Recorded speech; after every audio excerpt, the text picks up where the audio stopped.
క్రీస్తు సంఘములన్నయు మీకు వందనములు చెప్పుచున్నవి. Churches of Christ salute you.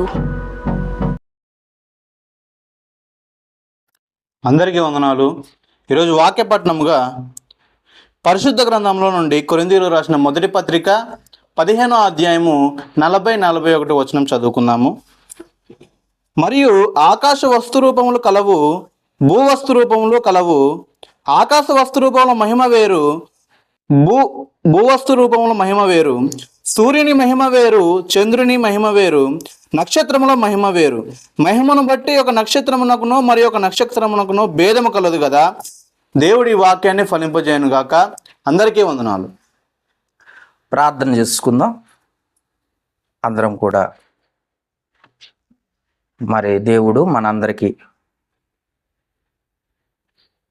వినగలిగిన చెవిని, గ్రహించగలిగిన మంచి మనసును తండ్రి అయిన దేవుడు మనకిచ్చులాగున ప్రార్థన చేసుకుని దేవుని వాక్యాన్ని మనందరం కూడా శ్రద్ధగా వినడానికి ప్రయత్నం చేద్దాం. ప్రార్థించుకుందాం. ముందుగా సర్వ సృష్టికి కారణభూతుడు అయిన మా ప్రియ పరలోకపు తండ్రి, మహోన్నతుడా, పరిశుద్ధుడా, పరమందాసీనుడు అయిన మా తండ్రి, మీకే స్తుతులు స్తోత్రాలు చెల్లిస్తున్నాం. గత సంవత్సరం అంతయు మమ్మల్ని కాపాడి ఈ నూతన సంవత్సరము మొదటి ఆదివారంలోనికి మమ్మల్ని ప్రవేశింపచేసి ఇప్పటి వరకు నా తండ్రి మీరు మాకు ఇచ్చిన ఆరోగ్యాన్ని బట్టి, ఆయుష్ను బట్టి, మాకు తప్పించిన ప్రతి ఆపదను బట్టి, అనారోగ్య స్థితిగతులను బట్టి తండ్రి మీరు మమ్మల్ని ప్రేమించి మీ కృప చేత మమ్మల్ని బలపరిచి స్థిరపరిచి మీ ప్రియకుమారుడైన క్రీస్తు సంఘములోనికి మమ్మల్ని నడిపించి ఈ విధంగా నా తండ్రి మిమ్మల్ని ఆరాధించుట కొరకు, మహిమపరచుట కొరకు మమ్మల్ని సిద్ధపరిచి నడిపించిన అనాది సంకల్పమును బట్టి కృతజ్ఞతాస్తుతులు చెల్లిస్తున్నాం. ఈ పరిశుద్ధ దినము నా తండ్రి కూడి వచ్చిన ప్రతి బిడ్డని జ్ఞాపకం చేసుకోండి. అలాగనే మేము పాడిన పాటల ద్వారా మా స్తుతులపై సింహాసీనుడివై ఘనత పొందిన విధానమును బట్టి కృతజ్ఞతాస్తుతులు చెల్లిస్తున్నాం.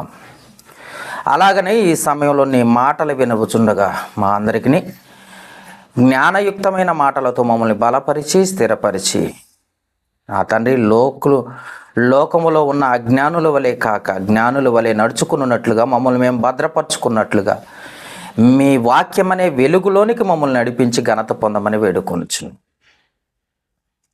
తండ్రి మీరే మాతో మాట్లాడండి. మా లోపాలను చక్కదిద్దండి, సరిచేయండి.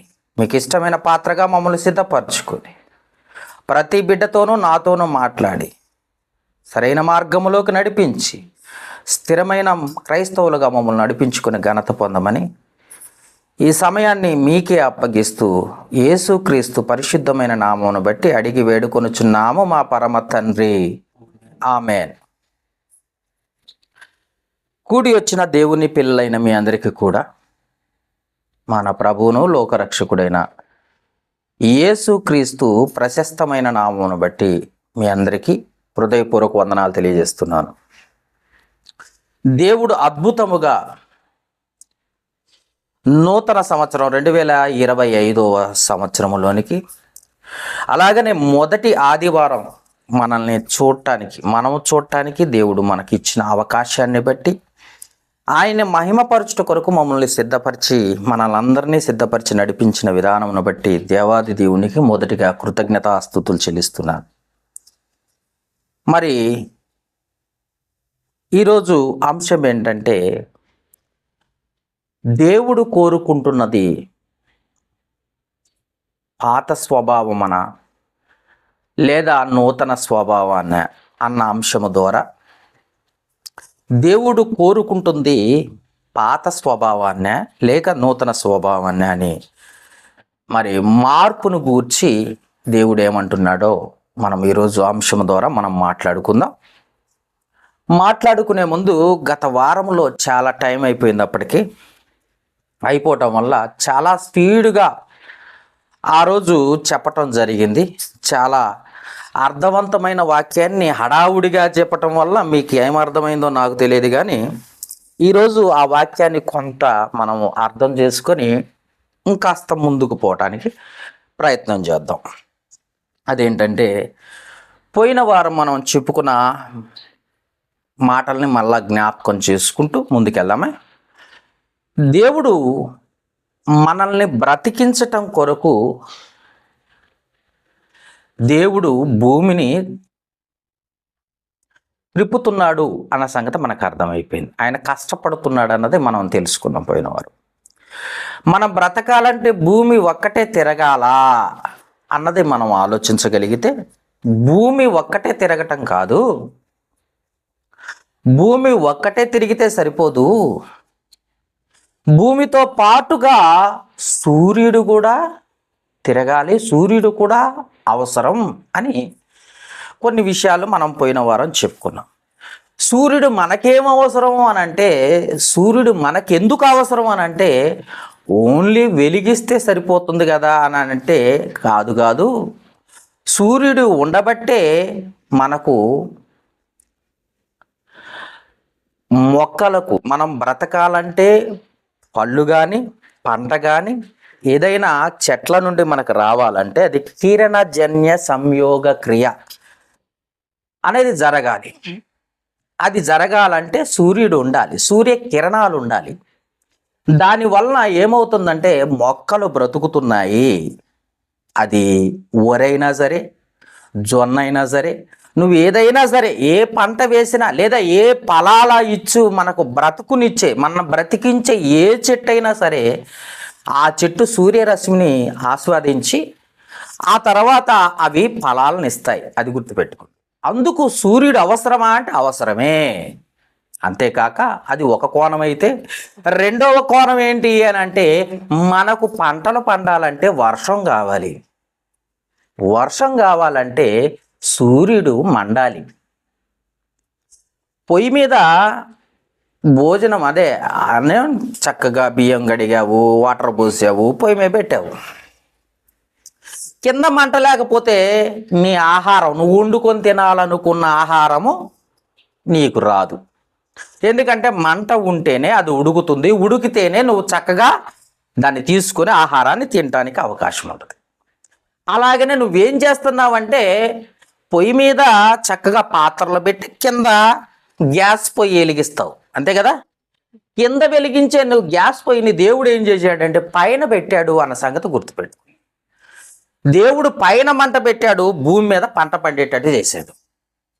కారణం ఏంటి అని అంటే, పైన సూర్యుడు మండుతున్నాడు కాబట్టి, బాగా వినాలి, ఇది సైంటిఫిక్ ప్లస్ బైబుల్, అందుకే చెప్పాను, జాగ్రత్తగా వింటేనే అర్థమవుతుంది. సూర్యుడు మండబట్టే సముద్రాల్లో ఉన్న నీటిని ఆవిరిగా మేఘాల్లోకి వెళ్ళిపోతున్నాయి. మేఘాలు ఎక్కడికి వెళ్ళిపోతున్నాయి? ఎక్కడ దేవుడు కురవాలని అనుకుంటున్నాడో ఆ ప్రాంతానికి వెళ్ళి ఆ మేఘాలు ఏం చేస్తున్నాయి? వర్షం కురుస్తున్నాయి. ఇది మీ అందరికీ తెలిసిన విషయమే. మేఘాలు బాగా, మబ్బులు బాగా పట్టాయండి, వర్షాలు బాగా వస్తాయండి అని అంటారంట మనకు తెలుసు వాతావరణ శాఖ. మబ్బులు పట్టాలంటే, మబ్బుల్లోకి వర్షం రావాలంటే ఎక్కడి నుండి వచ్చిందంటే సూర్యుడు మండింది కాబట్టి సముద్రములలో ఉన్న వాటర్ ఏమైపోయినాయి అంటే ఆవిరైపోయి మేఘాల్లోకి వెళ్ళిపోయినాయి. మేఘాలు ఎక్కడికి తీసుకుపోతున్నాయి? దేవుడు పర్మిషన్ ఎక్కడిచ్చాడో, దేవుడు ఎక్కడ ఆర్డర్ వేసాడో అక్కడికి వెళ్ళిపోయి అక్కడ వర్షాలు పడుతున్నాయి. ఇది మీకు అర్థమైతే, సూర్యుడు మనకు అవసరమా అంటే, వర్షం రావాలంటే సూర్యుడు ఉండాలి.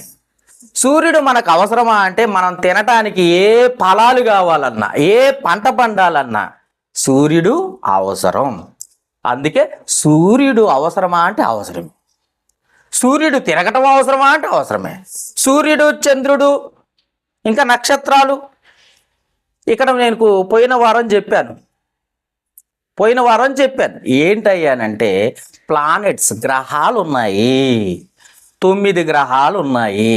అవన్నీ కూడా తిరుగుతున్నాయి. అవన్నీ కూడా ఆర్బిట్ అంటారు. అట్లా రౌండ్గా ఒక గీటు ఉంటుంది, తర్వాత ఒక గీటు ఉంటుంది, అంటే దాని కక్ష అంటారు దాన్ని. ఆ కక్షలు ఏం చేస్తాయంటే, కేంద్ర బిందువుగా ఉంటే ఇవి ఏం చేస్తున్నాయి అంటే స్టెప్ బై స్టెప్ గ్రహాలు గుండ్రగా తిరుగుతూ ఉన్నాయి సూర్యుని చుట్టూ. ఎన్ని గ్రహాలు ఉన్నాయి? 9 గ్రహాలు. అర్థమైందా? ఇవన్నీ పోయిన వారం చక్కగా వివరించుకుంటూ వచ్చాను నేను. ఇందుట్లో ఇవన్నీ గ్రహాలన్నీ తిరగాల అంటే అవన్నీ తిరగాలి. ఎవరి కోసం తిరగాలి? ఎవరి కోసం? గ్రహాలు ఎందుకు ఉన్నాయి? అవి గ్రహాలన్నీ ఉన్నాయి మన కోసమే తిరగాలి. భూమి తిరగాలంటే ఎవరి కోసం? మన కోసమే తిరగాలి. సూర్యుడు తిరగాలంటే సూర్యుడు ఎందుకు అని అంటే సూర్యుడు మనకు అవసరం. సూర్యుడు ఎందుకు? మనకు అవసరం. అందుకే సూర్యుడు కూడా ఉండాలి. సూర్యుడు ఒక్కటి ఉంటే సరిపోతుందా అంటే సూర్యుడు కాదు, గ్రహాలు ఉన్నాయి, అవి కూడా తిరగాలంటే అవి కూడా తిరగాలి. వాటిని ఏమన్నారంటే దేవుడు చక్కగా ఒక కక్షలో పెట్టేటట. ఆర్బిట్ అంటారు దాన్ని. ఆర్బిట్. ఈ రూట్లో ఏం చేస్తాయంటే ఒకదానమ్మటి ఒకటి తిరుగుతూ ఉన్నాయి. మనకు పెద్ద స్క్రీన్ లేదు పేజ్ చూపించడానికి. మనం చిన్న సంఘం కాబట్టి మీరు కూడా జాగ్రత్తగా వింటేనే అర్థం అవుతుంది. ఈ ఆర్బిట్లో చక్కగా తిరుగుతుంది. అయితే ఇందుట్లో మీకు ఏం చెప్పాను? భూమి తన చుట్టూ తాను తిరిగితే 24 గంటలు లేదా ఒక రోజు, భూమి సూర్యుని చుట్టూ తిరిగి వస్తేనేమో 365 రోజులు అని చెప్పాను. భూమి తన చుట్టూ తాను తిరిగితే ఎంత? తన చుట్టూ తాను తిరిగితే 24 గంటలు. తన చుట్టూ తాను తిరిగితే 24 గంటలు. తన చుట్టూ తాను తిరిగితే 24 గంటలు. ఎంత టైం పట్టుతుంటే ఒక గంటకి 1,11,600 కిలోమీటర్ల వేగంతో తన చుట్టూ తాను తిరుగుతుంది. అప్పుడు మనకి 24 గంటలు వస్తుంది. 24 గంటలు మనకు వచ్చింది కాబట్టి సరిపోతుందా అంటే కాదు. భూమి తన చుట్టూ తాను తిరుగుతూ మళ్ళీ సూర్యుని చుట్టూ తిరిగి వస్తుంది. సూర్యుని కేంద్రంగా ఉంచుకొని సూర్యుని చుట్టూ తిరిగి వస్తుంది అక్క. అర్థమైందా? సూర్యుని చుట్టూ తిరిగి రావడానికి 365 రోజులు అయినాయి. 365 రోజులు అంటే దాదాపు 1 సంవత్సరం. అప్పుడు మనం ఏం చేస్తున్నాం అంటే హ్యాపీ న్యూ ఇయర్ అని జరుపుకుంటున్నాం. అర్థమైందా? ఇప్పుడు మీకు ఇంకో కొన్ని విషయాలు చెప్పాలి. భూమి ఒకటి సూర్యుని చుట్టూ తిరిగిందా? మిగతాయి తిరగలేదా అంటే తిరుగుతున్నాయి. సూర్యునికి దగ్గరగా ఉన్న గ్రహం ఏంటో తెలుసా? దగ్గరగా ఉన్న గ్రహం, దగ్గరగా ఉన్నది మీకు తెలుసుకోవాలి. అన్ని దేవుడు సృష్టించిన వస్తువులు. అందుకే చెప్పాను, మనుషులు తయారు చేసి ఆడబెట్టిన పొటవలు కావు.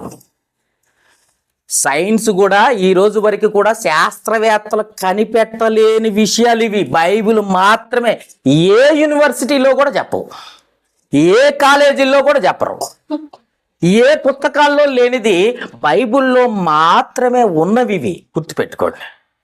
సూర్యుడిని కేంద్ర బిందువుగా చేసుకుని మొట్టమొదటిగా తిరిగే గ్రహం ఏంటో తెలుసా? బుధుడు, మెర్క్యూరీ. అర్థమైందా? దగ్గరకు ఉన్నదేది మెర్క్యూరీ. ఇది ఎన్ని రోజులు తిరుగుతుందని కూడా చెప్పాను. పోయిన వారం చెప్పాను. ఎన్ని రోజులకు తిరుగుతుందని చెప్పాను? 88 రోజులు పట్టుద్దండి. భూమికి ఎంత కాలం? భూమికి ఎంత కాలం అని చెప్పాను? 365 రోజులు. సూర్యుని చుట్టూ ఎలా రౌండ్ తిరిగి వచ్చేసరికి 365 రోజులు భూమికి, ఎర్త్. అదే ఈ మెర్క్యూరీకి తిరిగేసరికి ఎంత టైం పట్టుద్దట? 88 రోజులు. 88 రోజులు. వెనస్ తిరిగేసరికి చెప్పాను పోయిన వారం 225 రోజులు. ఫస్ట్ ఏంటి ఉంది సూర్యునికి? మెర్క్యూరీ, తర్వాత వెనస్, తర్వాత ఏముంది? ఎర్త్ ఉంది. తర్వాత ఏముంది? మార్క్స్ ఉంది. అర్థమైందా? ఇవి అంగారకుడు అని అంటారు మరి తెలుగులో. ఈ 4 గ్రహాల తర్వాత ఏముందో తెలుసా? ఆస్ట్రాయిడ్ బెల్ట్ అని ఒకటి ఉంది. ఆస్ట్రాయిడ్ బెల్ట్ బాగా గుర్తుపెట్టుకోండి. చుట్టూ ఒక బెల్ట్ పెట్టుకున్నాం. నడుముకు పెట్టుకున్నట్టు బెల్ట్ దేవుడు ఏం చేశాడట? భూమి దగ్గరికి ఏ ఆస్ట్రాయిడ్ ఏది గుద్దుకున్నా, ఏమంటే శకలాలు, గ్రహ శకలాలు అంటారు. గ్రహ శకలాలు ఏది పగిలిపోయి ఇరిగిపోయి భూమి దగ్గరకు రాకుండా దేవుడు ఏం చేశాడట? ఆస్ట్రాయిడ్ బెల్ట్ ఒకటి పెట్టాడట. అక్కడ తిరుగుతూ ఉంటుంది. 4 అంగారకుడు లేదా మార్క్స్. దీని దగ్గర ఏముందో తెలుసా? ఒక బెల్ట్ ఒకటి పెట్టాడట. అందుకే ఆ బెల్ట్ చాలా స్పీడ్గా తిరుగుతూ ఉంటుంది. భూమి దగ్గరికి రాకుండా ఏ ఆస్ట్రాయిడ్ బెల్ట్ ఆపేస్తూ ఉంటుంది. ఏ గ్రహ శకలాలు ఏ ఒక్క రాయి రాకుండా భూమిని టచ్ చేయకుండా ఏదైనా ఒక గ్రహం వచ్చేసి లేదా ఏదో ఒక నక్షత్రం వచ్చేసి ఇరిగిపోయి గుద్దుకొని పడిపోయి పరిస్థితికి వచ్చేసి ఈ భూమిని తగిలితే భూమి ఉండదు. ఎందుకంటే నక్షత్రాలు భూమి కంటే చిన్నవా పెద్దవా చెప్పాలి. నక్షత్రాలు భూమి కంటే చిన్నవా పెద్దవా? చాలా పెద్దవి, చాలా పెద్దవి, లక్షల రెట్లు పెద్దవి ఉన్నాయి. అలాంటిది చిన్న భూమి. ఈ చిన్న భూమికి ఒక నక్షత్రం యొక్క ఏమంటే శకలం వచ్చేసి భూమికి తగిలింది అనుకో, ఒక్కడ బతకడు భూమి మీద.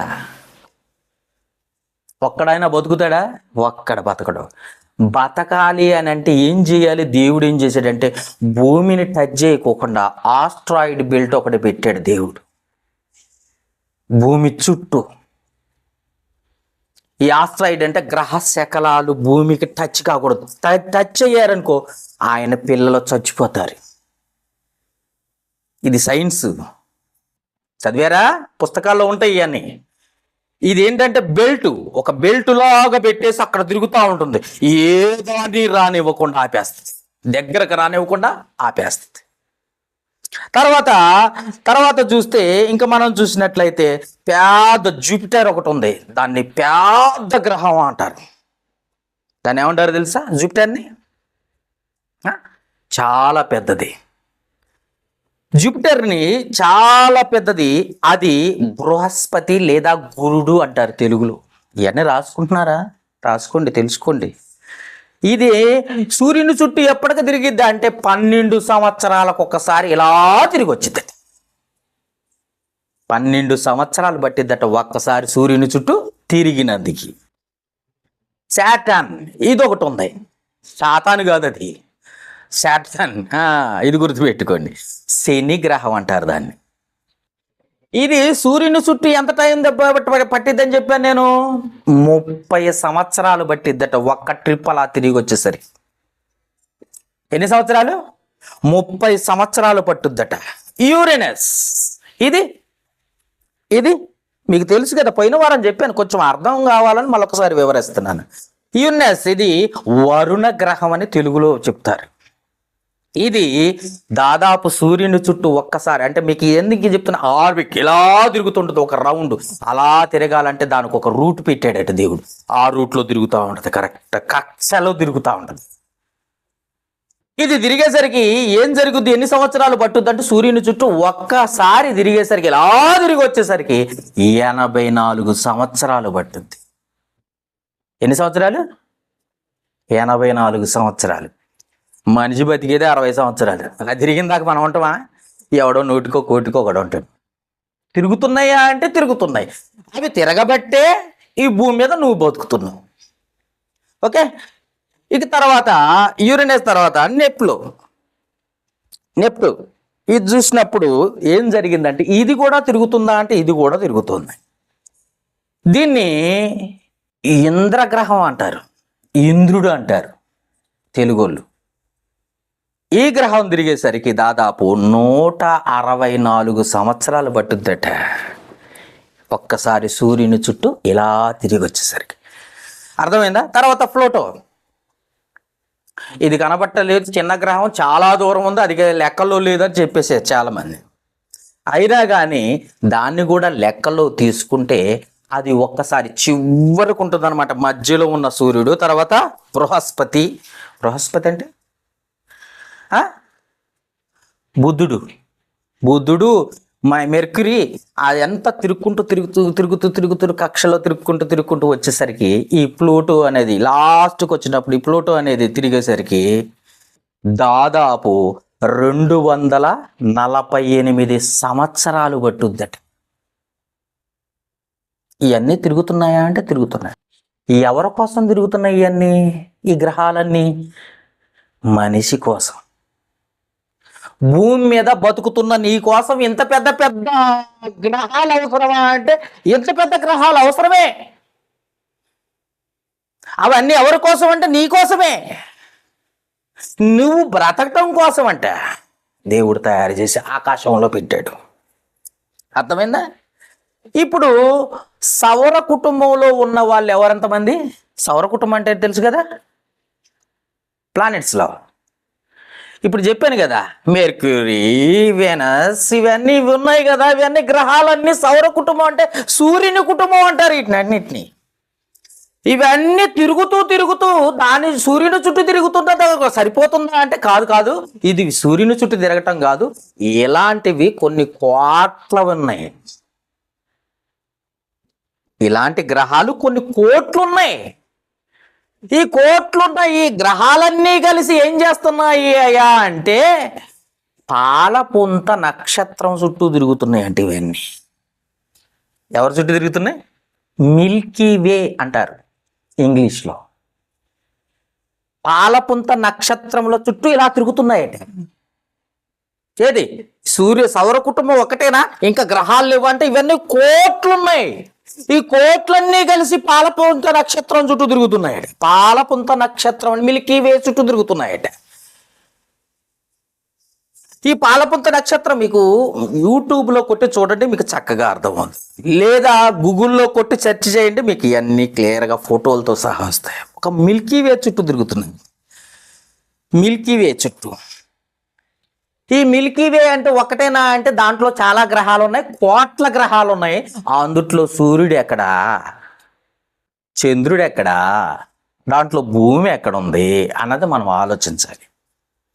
పోనీ ఇంతటితో మిల్కీ వే ఒక్కటే తిరుగుతుండ అంటే కొన్ని మిల్కీ వేలన్నీ కొన్ని కోట్ల మిల్కీ వేలు ఉన్నాయట. అంటే కొన్ని కోట్ల పాలపుంత నక్షత్రాలన్నీ కలిసి, అర్థమైనా, పాలపుంత నక్షత్ర మండలము చుట్టూ ఇవన్నీ తిరుగుతున్నాయట. నేను ఇందాక చెప్పాను, దాన్ని అన్ని చుట్టూ ఒక్కసారి అలా తిరిగి వచ్చేసరికి దాన్ని ఏమంటారో తెలుసా? 200 మిలియన్ల సంవత్సరాలు పడుతుందట. అప్పటి వరకు మనం బతుకుతామండి? బతకకపోయినా అవి తిరుగుతూనే ఉన్నాయి ఇప్పటివరకు. అర్థమైందా? దాన్ని కాస్మిక్ ఇయర్ అంటారు. కాస్మిక్ ఇయర్ అంటారు. 200 మిలియన్ల సంవత్సరాలు ఒక పాలపుంత, ఒక మిల్కీ వే చుట్టూ ఈ గ్రహాలన్నీ తిరిగి వచ్చేసరికి. ఏమండి అర్థమైందా? ఎవడ అంటాడు ఇవన్నీ తిరుగుతున్నాయా మనిషి కోసం? ఇవన్నీ ఉన్నాయి అసలు? ఒక మనిషి కోసం ఇవన్నీ తిరుగుతాయా? ఒక భూమి కోసం, భూమి మీద ఉన్న మనిషి కోసం ఇవన్నీ తిరుగుతున్నాయా అంటే తిరుగుతున్నాయి రా నాయన, నీకు తెలియదు. ఇక చూడు, ఒక్క బల్బు ఉంది, అక్కడ బల్బు ఉంది కనబడుతుంది పైన. ఆ బల్బు వెలగాలంటే ఏమేమి కావాలో మీకు చిన్న ఉదాహరణ చెప్తాను, బాగా వినండి. బల్బు ఉంటే సరిపోతుందా అంటే బల్బు ఉంటే సరిపోదు. బల్బు వెలిగిద్దా? ఎలగదు. బల్బు ఎలగాలంటే దానికి వైర్ అవసరం. వైర్ అవసరమా కాదా? కరెంటు వైర్ అవసరం. ఆ వైర్ ఒక్కటే సరిపోద్దా అంటే లేదు, దానికి ఒక స్విచ్ కావాలా? స్విచ్ బోర్డు కావాలా లేదా? స్విచ్ బోర్డు కావాలి. స్విచ్ బోర్డు ఒకటే ఉంటే సరిపోతుందా అని అంటే దానికి మెయిన్ బోర్డు కావాలి. మెయిన్ బోర్డు ఉందా లేదా? ఇంటికి ఉందా లేదా? ఉంది. మెయిన్ బోర్డు ఒక్కటి ఉంటే సరిపోతుందా? సరిపోతుందా? సరిపోదు. ఎందుకు సరిపోదు? ఏం కావాలి ఇప్పుడు? మెయిన్ బోర్డు ఒక్కటి ఉంటే సరిపోదు నానా. ఆ మెయిన్ బోర్డుకి కరెంటు లాగడానికి అక్కడ ఆ లైన్లో ఒక ట్రాన్స్ఫారం అవసరం. ఉందా లేదా? ట్రాన్స్ఫారం ఉంటుందా లేదా? ఇక్కడ కొన్ని ఇళ్ళకు సంబంధించి ఒక ట్రాన్స్ఫారం ఏర్పాటు చేస్తారు. ఉందా లేదా? మనకి ఉంది. అంటే ఈ బల్బు కోసం ట్రాన్స్ఫారం అవసరమా అంటే ట్రాన్స్ఫారం అవసరమే. అది లేకపోతే అక్కడ బల్బు లేదు. ఈ చిన్న బల్బు కోసం అంత పెద్ద ట్రాన్స్ఫారం అవసరమా అంటే అంత పెద్ద ట్రాన్స్ఫారం అవసరం. ట్రాన్స్ఫారం ఒకటి ఉంటే సరిపోద్దా? పోనీ ఈ చిన్న బల్బు కోసం అంట ఎక్కడెక్కడికి వెళ్ళిపోయా వైర్ అవసరం, స్విచ్ బోర్డు అవసరం, తర్వాత మెయిన్ బోర్డు అవసరం, మెయిన్ బోర్డు తర్వాత ట్రాన్స్ఫారం అవసరం. ట్రాన్స్ఫారం ఉందంటే దానికి ఇది కావాల్సిన సంబంధించింది ఇంకొకటి కూడా కావాలి. ఏంటది? కరెంట్ ఎక్కడికి వచ్చి నిల్వ ఉండాలి? సబ్స్టేషన్ కావాలి. సబ్స్టేషన్ లేకుండా మనకు కరెంట్ వచ్చిందండి? ఏది? ఈ బల్బు కోసం.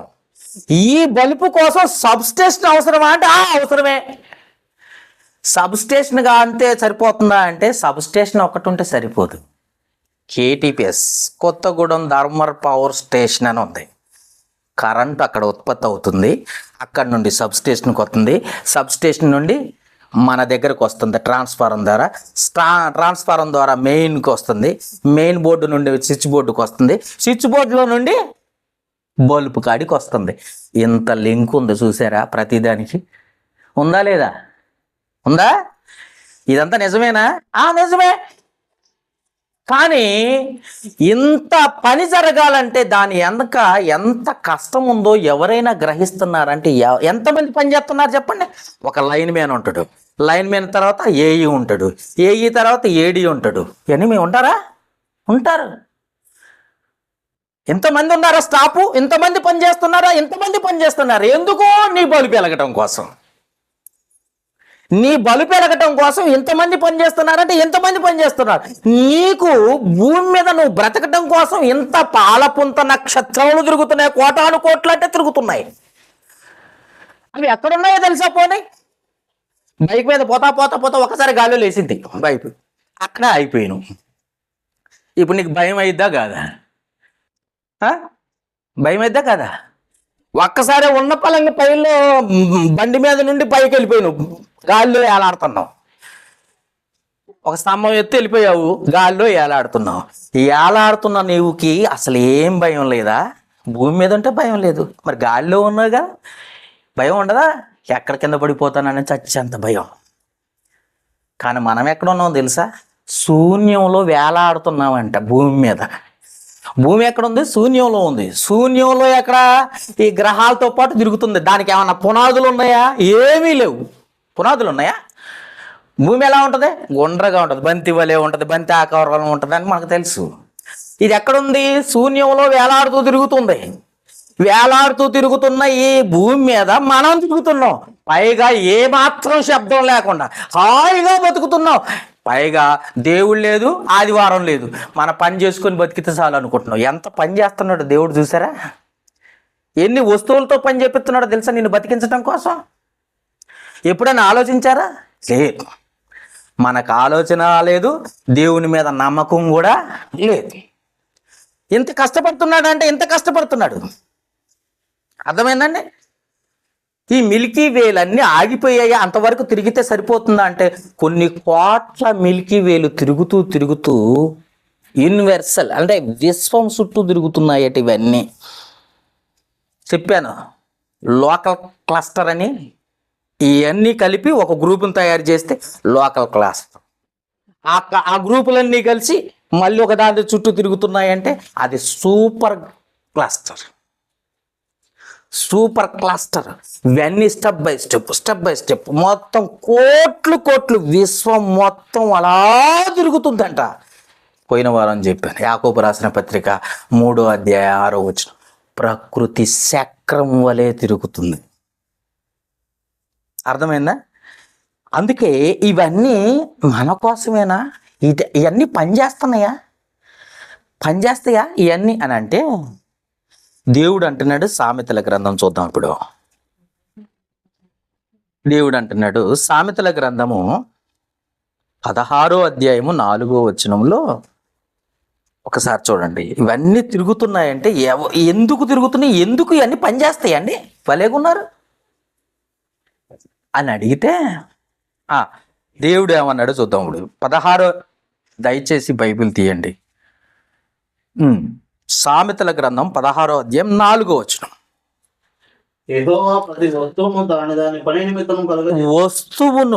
ప్రతి వస్తువును దేవుడు ఏం చేశాడట? దాని పని నిమిత్తం కలగజేశాడట. దేవుడు ఏమంటున్నాడు?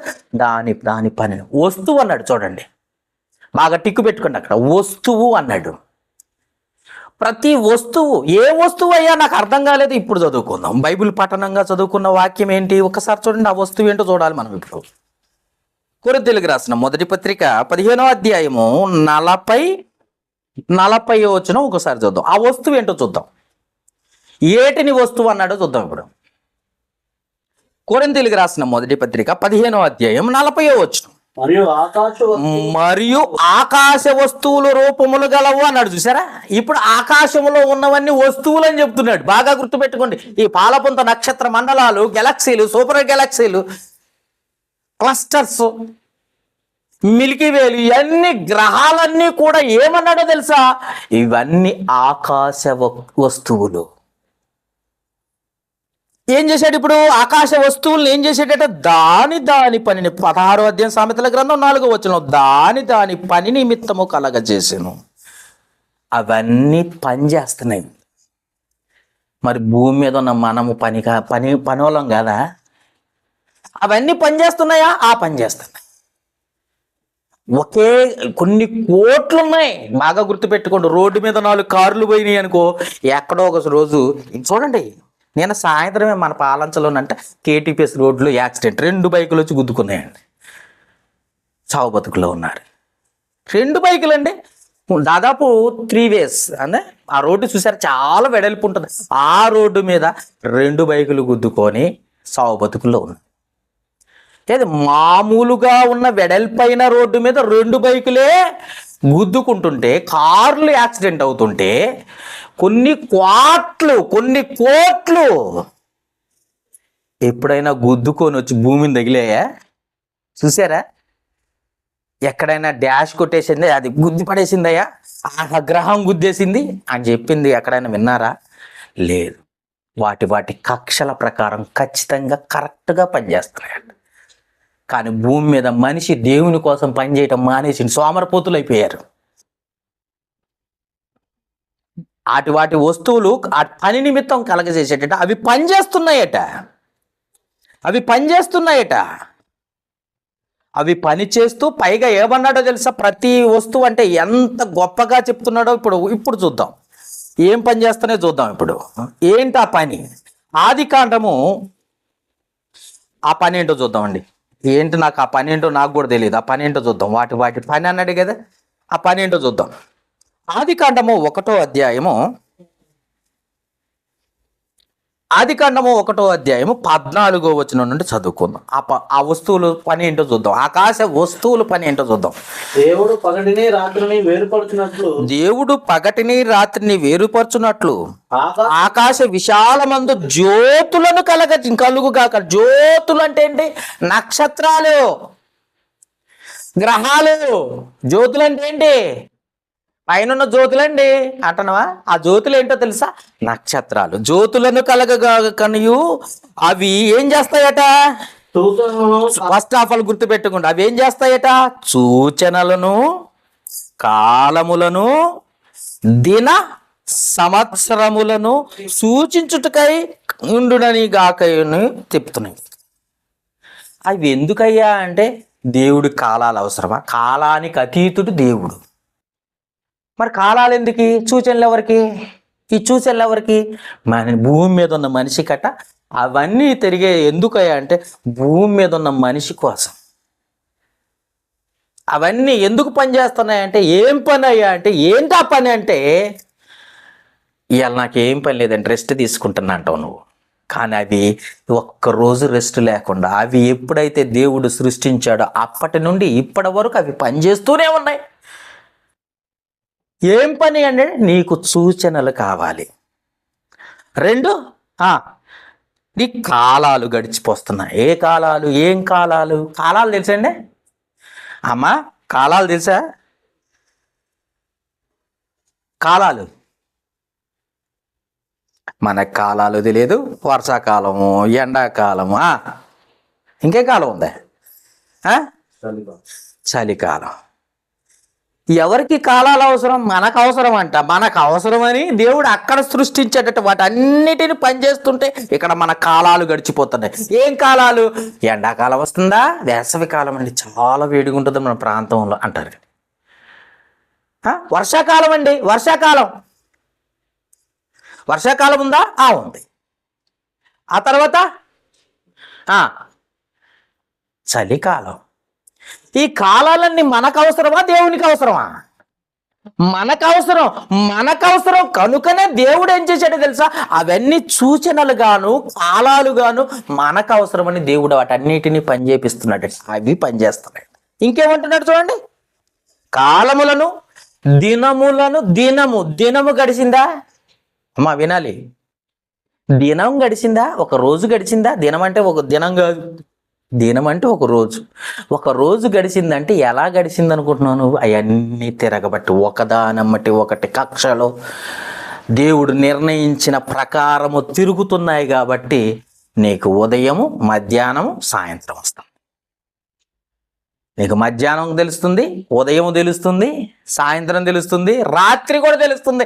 ఎందుకు తెలుస్తుంది? అవి పని చేయబట్టే. అందుకే దినము తర్వాత మొన్న ఏం చేసుకున్నాం? సంవత్సరము 360. Happy new year. నీకు హ్యాపీ న్యూ ఇయర్ రావాలంటే, ఒక సంవత్సరం గడిచిపోయిందని నీకు తెలియాలంటే అవన్నీ పని చేయాలి. చదవనాన్న, కంటిన్యూ చేయండి. సంవత్సరములను సూచించుటగా ఇండునుగా కానీ 15వ వచనం. భూమి మీద వెలిగించుటకు అవి ఆకాశమా పలికెను, ఆ ప్రకారం అయ్యను. దేవుడు ఆ 2 గొప్ప జ్యోతులను, అనగా పగటిని ఏలుటకు పెద్ద జ్యోతిని, రాత్రిని ఏలుటకు చిన్న జ్యోతిని, నక్షత్రములను కలగజేసెను. 17వ వచనం. భూమి మీద వెలిగించుటకు. ఎక్కడ వెలిగించుటకు? ఎక్కడ? భూమి మీద వెలిగించుటకట. భూమి మీద ఎవరున్నారు? మనమున్నాం. మనం ఎవరు? దేవుని పిల్లలం. అంటే దేవుని పిల్లలమైన మనకు వెలుగిచ్చుటకు ఏం చేశాడట?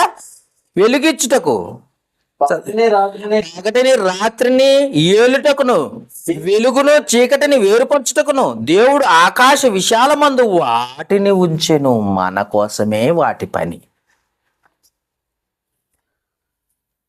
ఈ క్లస్టర్స్, సూపర్ క్లస్టర్స్, మిల్కీ వేస్, కొన్ని కోట్లు యూనివర్స్, గెలాక్సీలు, ఇవన్నీ కూడా ఎవరి కోసం తిరుగుతున్నాయో తెలుసా?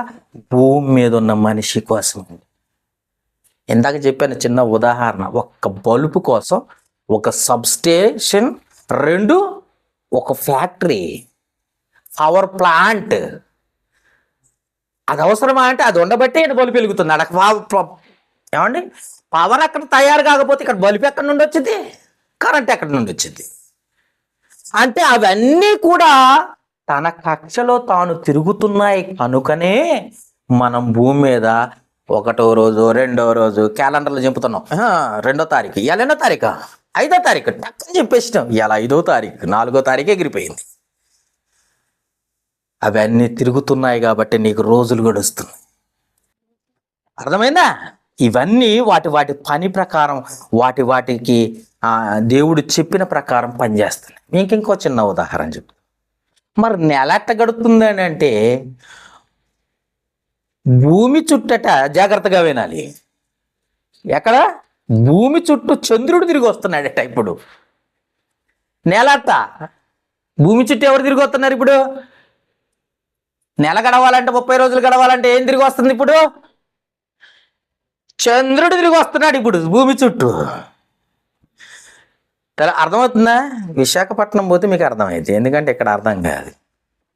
పౌర్ణమి టైంలో చక్కగా బీచ్కి వెళ్ళి ఒక 6 నుంచోండి. అక్కడ మీరు నుంచున్న ప్రదేశంలో నుండి అలలు, సముద్రపు అలలు ఏం చేస్తాయో తెలుసా? ఇంకా ముందుకు వస్తాయి పౌర్ణమి టైంలో. నిర్మలాకు తెలుసు, ఎందుకంటే వైజాగ్ కదా, బాగా అర్థమైతే. ముందుకు వస్తూ ఉంటాయి అలలు. ఎందుకు? ఏంటి? చంద్రుడి వలన సముద్రానికి లింక్ ఉందా? చంద్రుడికి సముద్రానికి లింక్ ఉందా? ఉంది. చంద్రుడికి సముద్రానికి లింక్ ఉంది.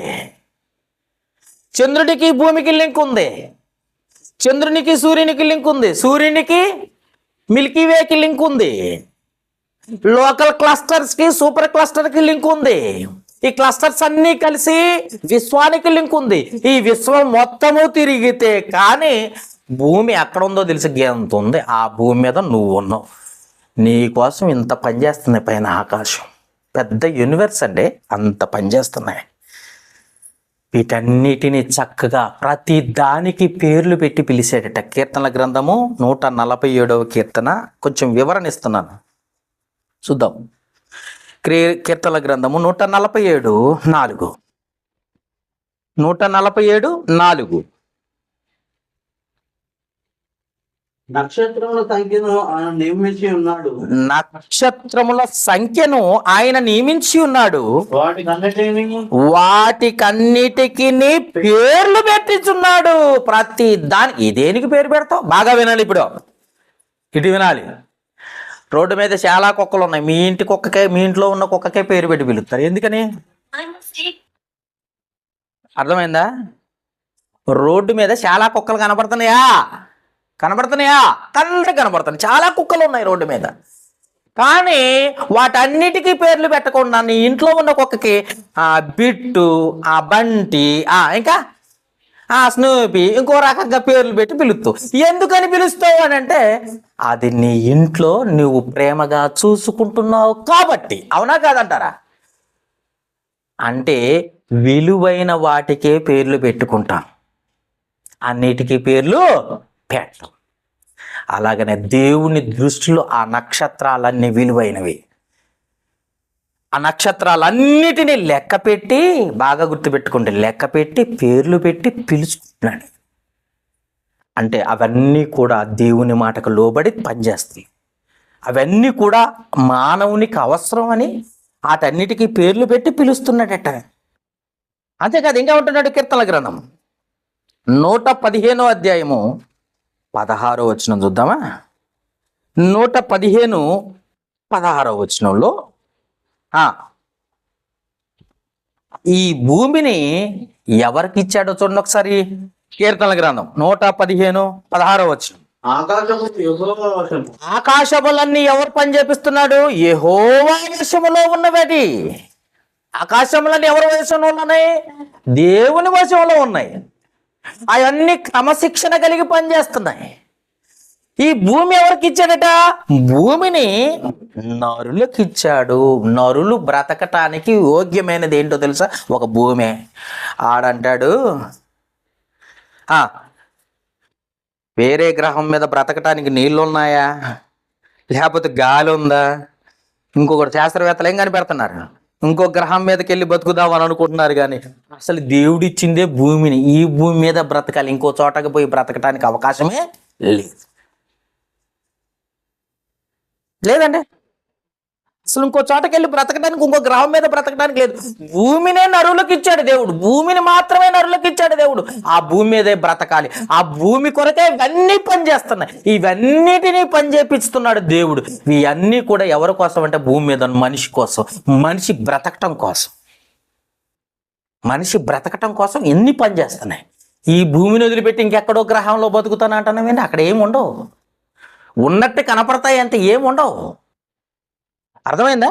అందుకే చాలా జాగ్రత్తగా ఆలోచిస్తే దేవుడట చక్కగా అమర్చి ప్రతి దాన్ని జాగ్రత్తగా ఇచ్చాడు.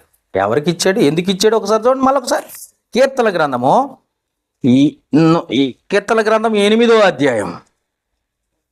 పోయిన వారం చెప్పుకున్నాం. ఇవన్నీ కూడా మళ్ళీ ఒక్కసారి మనం జ్ఞాపకం చేసుకుంటున్నాం.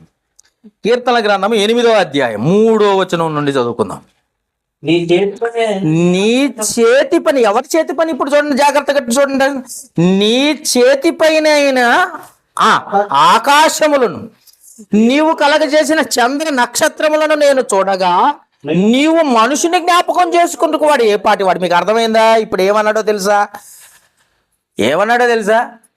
నువ్వు చేతి పైన, నీ చేతి పని అయిన ఆకాశములను చూస్తే, అర్థమైందండి? నీ చేతి పని అయిన దేవుణ్ణి అడుగుతున్నాడు ఇక్కడ.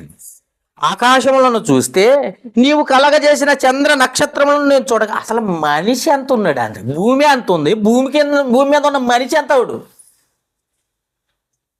అసలు నేను లెగిస్తే మనిషిని కాదంటాడు ఈడు గాలిలో ఉండి.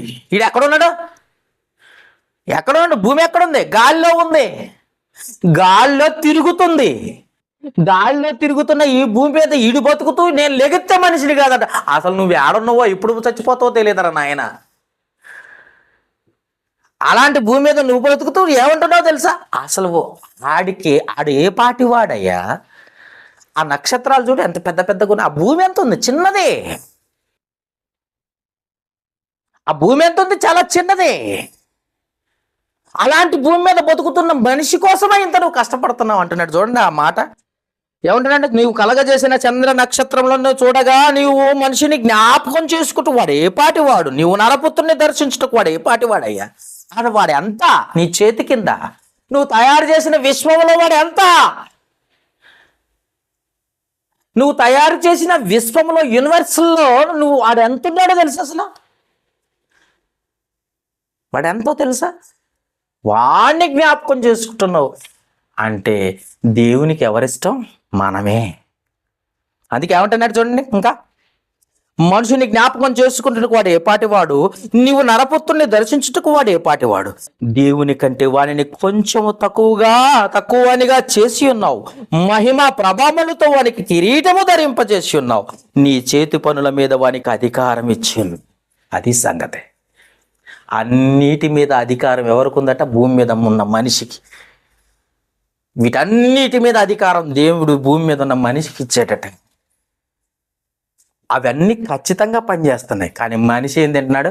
తినుము త్రాగుము సుఖించు, ఇదే జీవితం. సోమరిపోతులా తయారయ్యారండి, సోమరిపోతులు. దేవుని పని లేదేగా, దేవుని కోసం బతకటం లేదు, దేవునికి ప్రార్థన చేయటం లేదు, బైబిల్ చదవటం లేదు, దేవునికి ఇష్టంగా దేవునికి సమీపస్తులుగా ఉండటం అస్సలే లేదు. ఉన్నారు అనుకుంటున్నారా? లేదు. అవన్నీ కూడా దేవుని సైన్యం అంట. మరొకసారి చదువుదాం అన్నమాట. ద్వితీయోపదేశకాండము 4వ అధ్యాయం 19వ వచనం చూడండి. ద్వితీయోపదేశకాండము 4వ అధ్యాయం 19వ వచనం. అవన్నీ కూడా ఆకాశ వస్తువులన్నీ కూడా ఎవరి సైన్యమో చెప్తున్నాడు చూడండి. ద్వితీయోపదేశకాండము 4వ అధ్యాయము 19వ వచనం ఒకసారి చూద్దామా. సూర్య చంద్ర నక్షత్రములైన ఆకాశ సైన్యము, అది గుర్తుపెట్టుకో. సైన్యములకు అధిపతియగు యెహోవా మన కన్న తండ్రి అయిన దేవుని పేరు. మన కన్న తండ్రి అయిన దేవుని పేరేంటో తెలుసా? సైన్యములకు అధిపతియగు యెహోవా. ఏ సైన్యములు ప్రభువా అన్నావు అనుకో, ఆకాశ సైన్యములు. అంటే ప్రతి నక్షత్రం ఇప్పుడు ఏమైందో తెలుసా? ఒక సేవకుడు, సైనికుడు. అర్థమైందా? మళ్ళీ చదవండి అన్నమాట. మళ్ళీ చదువుదాం. సూర్య చంద్ర నక్షత్రములైన ఆకాశ సైన్యమును చూసి మరలు కొల్పబడి నీ దేవుడైన యెహోవా సర్వాకాశము క్రిందనున్న సమస్త ప్రజల కొరకు వాటిని ఏం చేశాడట? పంచిపెట్టాడు. మనుషులకు పంచిపెట్టాడు, మనుషుల కోసం సృష్టించి ఇచ్చాడు. అవన్నీ యెహోవా సైన్యం, ఆకాశ సైన్యం. దేవుడిని చిన్న చూపు చూస్తున్నారు చాలా మంది. దేవుడు అంటే లెక్క లేకుండా మాట్లాడుతున్నారు చాలా మంది. దేవుని సన్నిధికి రావాలంటే నిర్లక్ష్యం చేసేవాళ్ళు చాలా మంది. ఎన్ని పని చేస్తున్నాయి నువ్వు బ్రతకటానికి తెలుసా? 60 సంవత్సరాల జీవితం కోసం వాటన్నిటినీ పని చేపిస్తుంది. ఆయన పేరే హోషియా గ్రంథం 12వ అధ్యాయం. హోషియా గ్రంథం 12వ అధ్యాయం. ఆయన పేరేంటో చూడండి. హోషియా గ్రంథం 12వ అధ్యాయం 5వ వచనం. హోషియా గ్రంథము 12వ అధ్యాయము. యెహోవా అని సైన్యములకు అధిపతియగు యెహోవా అని ఆయన జ్ఞాపకార్థం నామం. అది సంగతి. ఆయన పేరేంటంటే సైన్యములు ఉన్నాయి అక్కడ, ఆకాశ సైన్యములు. ఆ సైన్యములకు అన్నిటికీ అధిపతి ఆయన. ఆయన పేరే సైన్యములకు అధిపతి యగు యెహోవా అని జ్ఞాపకార్థ నామమైంది. అంత గొప్పగా దేవుడు సర్వ సృష్టిని సృజించి మనిషి కోసం అవన్నిటినీ పనిచేపిస్తున్నాడు. కానీ మనిషి ఏం చేస్తున్నాడో తెలుసా? మనిషి దేవుని కోసం కాక తన కోసం బ్రతకటం నేర్చుకున్నాడు. అంతే. స్వార్థం అండి, స్వార్థం. ఇదంతా లెక్కట్టల పెట్టండి. ఇప్పుడు చరిత్రలోకి వెళ్దామా? ఇప్పుడు బైబిల్ తీయండి, చరిత్రలోకి వెళ్దాం. చరిత్ర ఏం చెప్తుందో ఇప్పుడు చూద్దాం. చరిత్ర ఏం చెప్తుందో చూద్దాం. ఆది కాండములోకి వెళ్దాం రండి. ఇప్పుడు చరిత్ర ఇవన్నీ రోజు పనిచేస్తున్నాయంటే ప్రతిరోజు. ఒక్కరోజు ఆగుతానని సూర్యుడు ఎప్పుడు అనలేదు. ఒక్కరోజు ఆగుతానని సూర్యుడు ఎప్పుడు అనలేదు. పోనీ 1 నిమిషం లేటుగా వస్తానని కూడా ఎప్పుడు అనలేదు. కానీ అవన్నీ కక్షలో ఖచ్చితంగా పని చేస్తున్నాయి. అవన్నిటిని సృజించి దేవుడు అన్నాడట. ఏమన్నాడు చూద్దాం. సర్టిఫికెట్ ఇచ్చాడు చూద్దాం. ఇప్పుడు ఆది కాండము 1వ అధ్యాయము 31వ వచనం చూడండి నాన్న. ఆది కాండము 1వ అధ్యాయము 31వ వచనం. దేవుడు తాను చేసిన యావత్తును చూసి సర్వ సృష్టిని, ఈ యూనివర్స్ మొత్తాన్ని, సృష్టిని అంతటిని తయారు చేసి వాటన్నిటిని చూసి ఏమన్నాడు తెలుసా? చాలా మంచిది, చాలా మంచిది, చాలా మంచిది అని చెప్పాడట. సర్టిఫికేట్ చేశాడు. ఆ తర్వాత మనిషిని సృష్టించాడు. అమ్మ వినాలి, ఆ తర్వాత మనిషిని సృష్టించాడు. ఎందుకోసం? మనిషి ఎవరి కోసం? దేవుని మహిమ నిమిత్తం. ఇందాక చదువుకున్నాం యెషయా గ్రంథం చదవండి. ఇప్పుడు మనిషిని ఎందుకు సృష్టించాడు? ఇప్పుడు చదువుదాం యెషయా గ్రంథము. జాగ్రత్తగా వినాలి. ఇప్పుడు చరిత్రలోకి వెళ్ళిపోయాం. ఇప్పుడు 43:7 యెషయా గ్రంథం 40 మనిషిని ఎందుకు దేవుడు సృష్టించాడు? యెషయా గ్రంథం 43:7 నా మహిమ నిమిత్తము నేను సృజించిన వారిని, నా నామం పెట్టబడిన వారందరినీ తెప్పించుము. నేనే వారిని కలగజేసిన వారిని, పుట్టించిన వారిని నేనే. నా మహిమ నిమిత్తం భూమి మీద మనుషులను సృజించాను. ఎవరిని? అవనే ఆదాముని.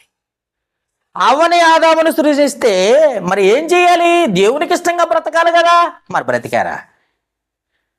దేవునికి ఇష్టంగా బ్రతికారండి? ఒకసారి ఆలోచించండి. తినొద్దన్న పండు తినొద్దని అన్నప్పుడు ఆదాము తినకుండా ఆగిపోయాడు. మరి అవ్వ తినకుండా ఆగాలి కదా. ఆగాడా? అస్సలు ఆగలే. సాతాను ఏదైతే ప్రేరేపించాడో చక్కగా పాపానికి పడిపోయాడు. దేవుని మాటకు లోబడి సర్వసృష్టి మొత్తం యూనివర్స్ మొత్తం పనిచేస్తూ ఉంటే, ఆ యూనివర్సులు అంతా కూడా మనిషి కోసమే సృజిస్తే, ఆ మనిషి దేవుని మాట వినకుండా పాపంలో పడిపోవటం ఏంటి? ఇప్పుడు చూడండి ఏమన్నాడు? తిమోతికి రాసిన మొదటి పత్రిక జాగ్రత్తగా చూడండి నాన్న.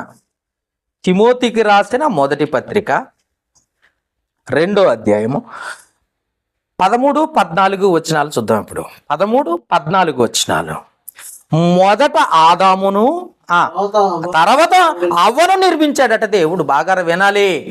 మొదట ఆదామును తర్వాత అవ్వను నిర్మించెను. 14 మరియు ఆదాము మోసపరచబడలేదు. జాగ్రత్త, ముందుగా వెళ్ళింది సాతాను గాడు ఆదాము దగ్గరికే. ముందుగా ఆదాము మోసపరచబడలేదు కానీ తర్వాత ఏం జరిగింది? స్త్రీ మోసపరచబడి అపరాధములో పడిపోయిందండి. అన్నీ కూడా దేవుని మాట వింటంటే మనిషి ఏం చేస్తున్నాడు తెలుసా? పాపిగా మారిపోతున్నాడు. దేవుని మాట వినండి అని అంటే నిద్రపోయే వాళ్ళు ఎక్కువ. దేవుని మాట వినండి, దేవుని మాట ప్రకారం బ్రతకండి అంటే రేపు ఆదివారం వచ్చేవాళ్ళు ఎంతమందో లెక్కలేదు. అసలు రాని వాళ్ళు ఎంతమందో. ఏమంటే దేవుని మాట కోసం ఇవన్నీ వింటున్నాయి అంటే ఇవన్నీ వింటున్నాయి.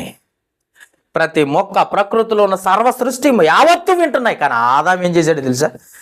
అవ్వ మాటని. అవ్వ ఏం చేసిందో తెలుసా? సాతాను గాడి మాటని. ఇద్దరు పాపంలో పడిపోయారు. అంతటితో ఆగారా? పోనీ సరిదిద్దుకున్నారా? సరి చేసుకున్నారా? మార్పు పొందారా? మారు మనసు పొందారా అంటే లేదు. తర్వాత వాళ్ళ నుండి వచ్చిన కయ్యూను వచ్చాడు. వీడెంత ఘోర పాపో తెలుసా? తన సొంత తమ్ముని చంపేశాడు. ఎందుకు? యోహాను రాసిన మొదటి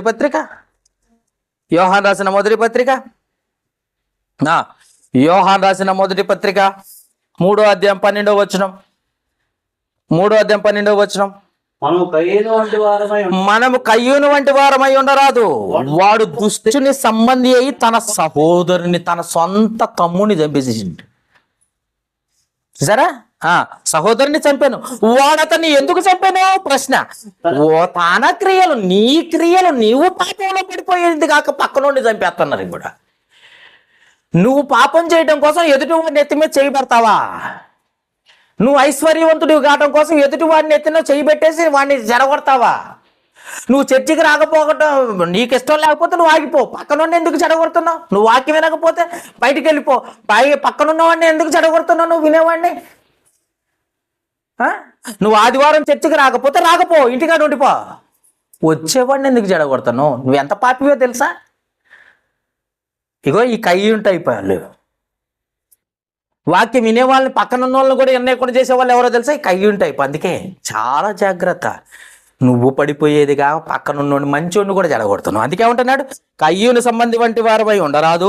వాడు దుష్టుని సంబంధి అయి తన సహోదరుని చంపాను. వాడు అతన్ని ఎందుకు చంపాను? తన క్రియలే చెడ్డవి. వాడు పాపంలో పడిపోయేది కాక, వాడు దొబ్బుకోవటమే కాక పక్కనోడిని కూడా గోతులకు లాగుతున్నాడు.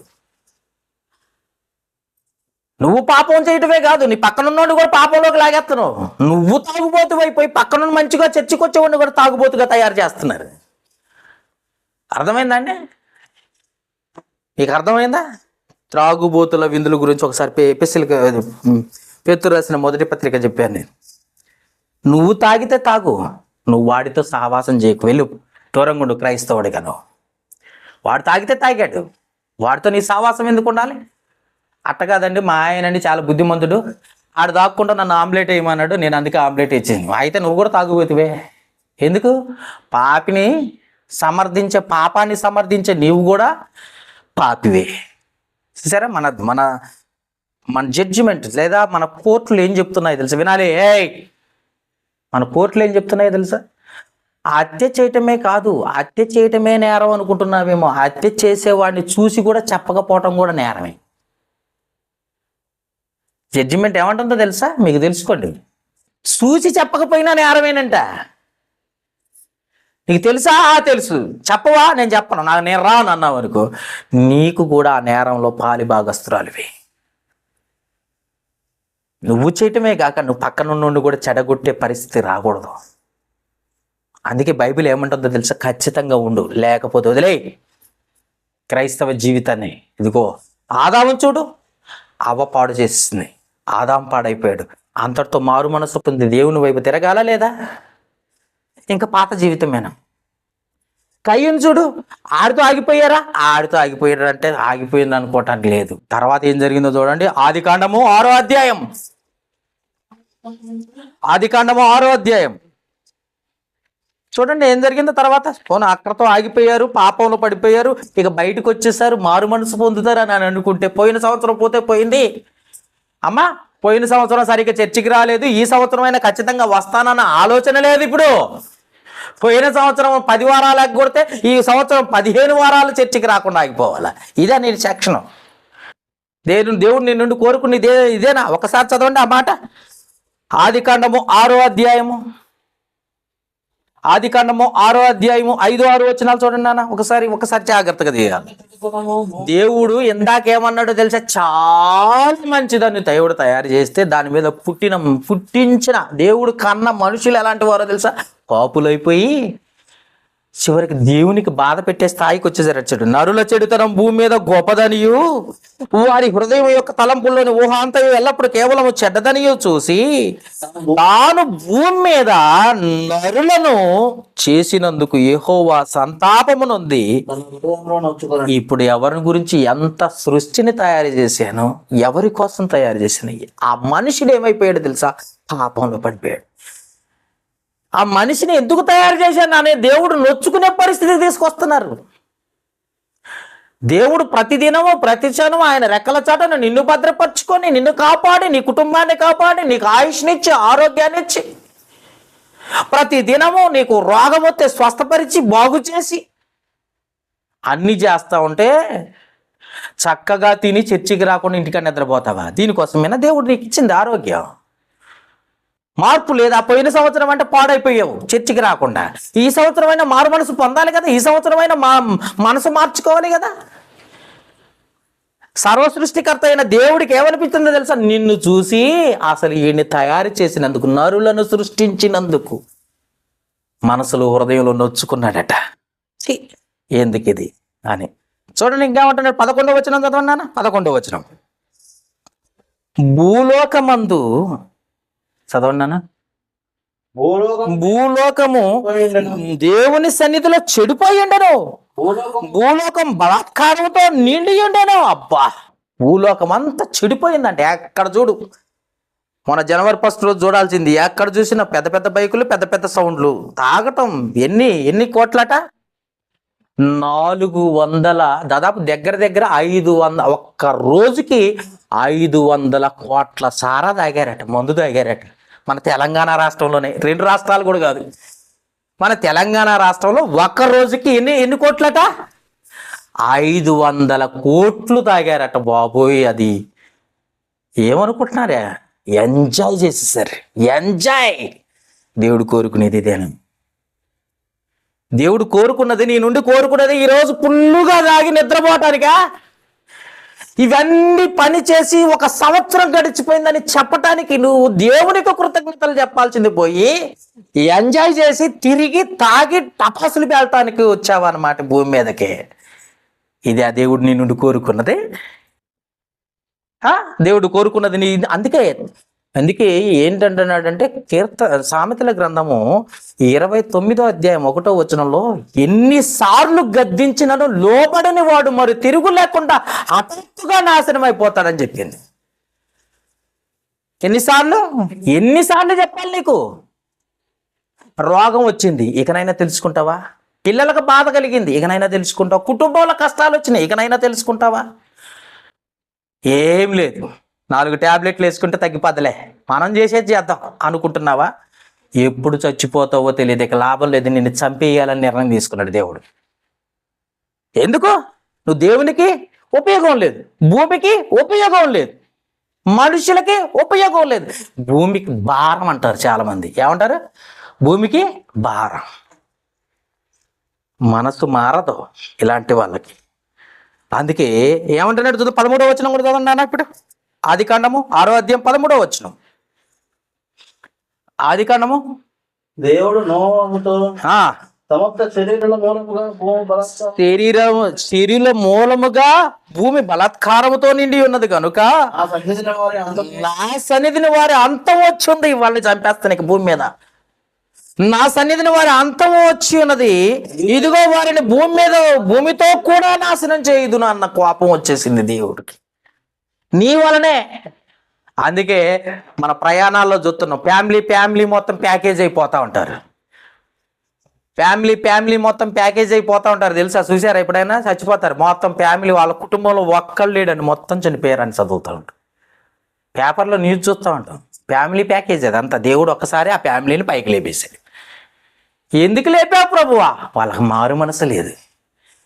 ఆ కుటుంబంలో ఇద్దరిని ఒక్కసారి ఎందుకు తీసుకుపోయావు ప్రభువా? వాళ్ళిద్దరికి కాదు, ఆ మిగతా వాళ్ళకు కూడా మారు మనసు కలగజేయడానికి లేపేశావు. ఎందుకు ప్రభువా? అసలు నేను కలగజేసింది ఎందుకు? వాడు తెలుసుకున్నారా? ఎప్పుడైనా తెలుసుకోవాలన్న ఆలోచన వచ్చిందా? ఎప్పుడైనా చర్చికి రావాలా? ఖచ్చితంగా ఉండాలి, ఖచ్చితంగా బ్రతకాలి, ఖచ్చితంగా దేవునికి ఇష్టంగా ఆయన త్రోవలో నేను నడవాలని ఎప్పుడైనా ఆలోచించావా నువ్వు? అందుకే మనం లేపేయాలన్న ఆలోచన వచ్చిందంట. చివరికి ఆ నోవాహు కాలంలో ఉన్న కుటుంబాల్లో ఒక్క కుటుంబం మాత్రమే బ్రతికిందంట. ఒకే ఒక్క కుటుంబం బ్రతికిందంట. చూద్దాం. పేతురు రాసిన మొదటి పత్రిక 3వ అధ్యాయం. పేతురు రాసిన మొదటి పత్రిక 3వ అధ్యాయం. పేతురు రాసిన మొదటి పత్రిక 3వ అధ్యాయం 19వ వచనం నుండి చూద్దాం. పేతురు రాసిన మొదటి పత్రిక 3వ అధ్యాయం. పేతురు రాసిన మొదటి పత్రిక 3వ అధ్యాయం 19వ వచనం. దేవుని దీర్ఘ శాంతం ఇంకొను కనిపెట్టుచుండగా, పూర్వ నోవాహు దినముల్లో వాడ సిద్ధపరచుచుండగా అవిధేయులైన వారి యొద్దకు, అనగా చెరలో ఉన్న ఆత్మల యొద్దకు ఆయన ఆత్మరూపిగా వెళ్ళి సువార్త ప్రకటించాడు. మారండి రా బాబు, కొత్త సంవత్సరం, ఇకనైనా మారండి, ఇకనైనా ఆ తాగుడు ఆపండి, ఇకనైనా ఆ లోక సంబంధమైన కోరికలు ఆపండి, ఇంకనైనా ఆ శరీర సంబంధమైన ఆశలు ఆపండి. దేవుని కోసం బ్రతుకు. ఎంతకాలం బతుకుతావు గ్యారంటీ లేదు అని అంటే ఒక్కడు వినేవాడు ఉన్నాడా? చూడండి. అందుకే ఏమంటున్నాడు, ఇక్కడ కూడా జరుగుతుంది. వారికి ప్రకటించెను, ఆ వాడలో కొందరు, అనగా 8 మంది నీటి ద్వారా రక్షింపబడ్డారు. అది సంగతి. ఒక్క కుటుంబం మాత్రమే రక్షణ పొందింది. ఒక్క కుటుంబం, అదే నోవాహు కుటుంబం. నోవాహు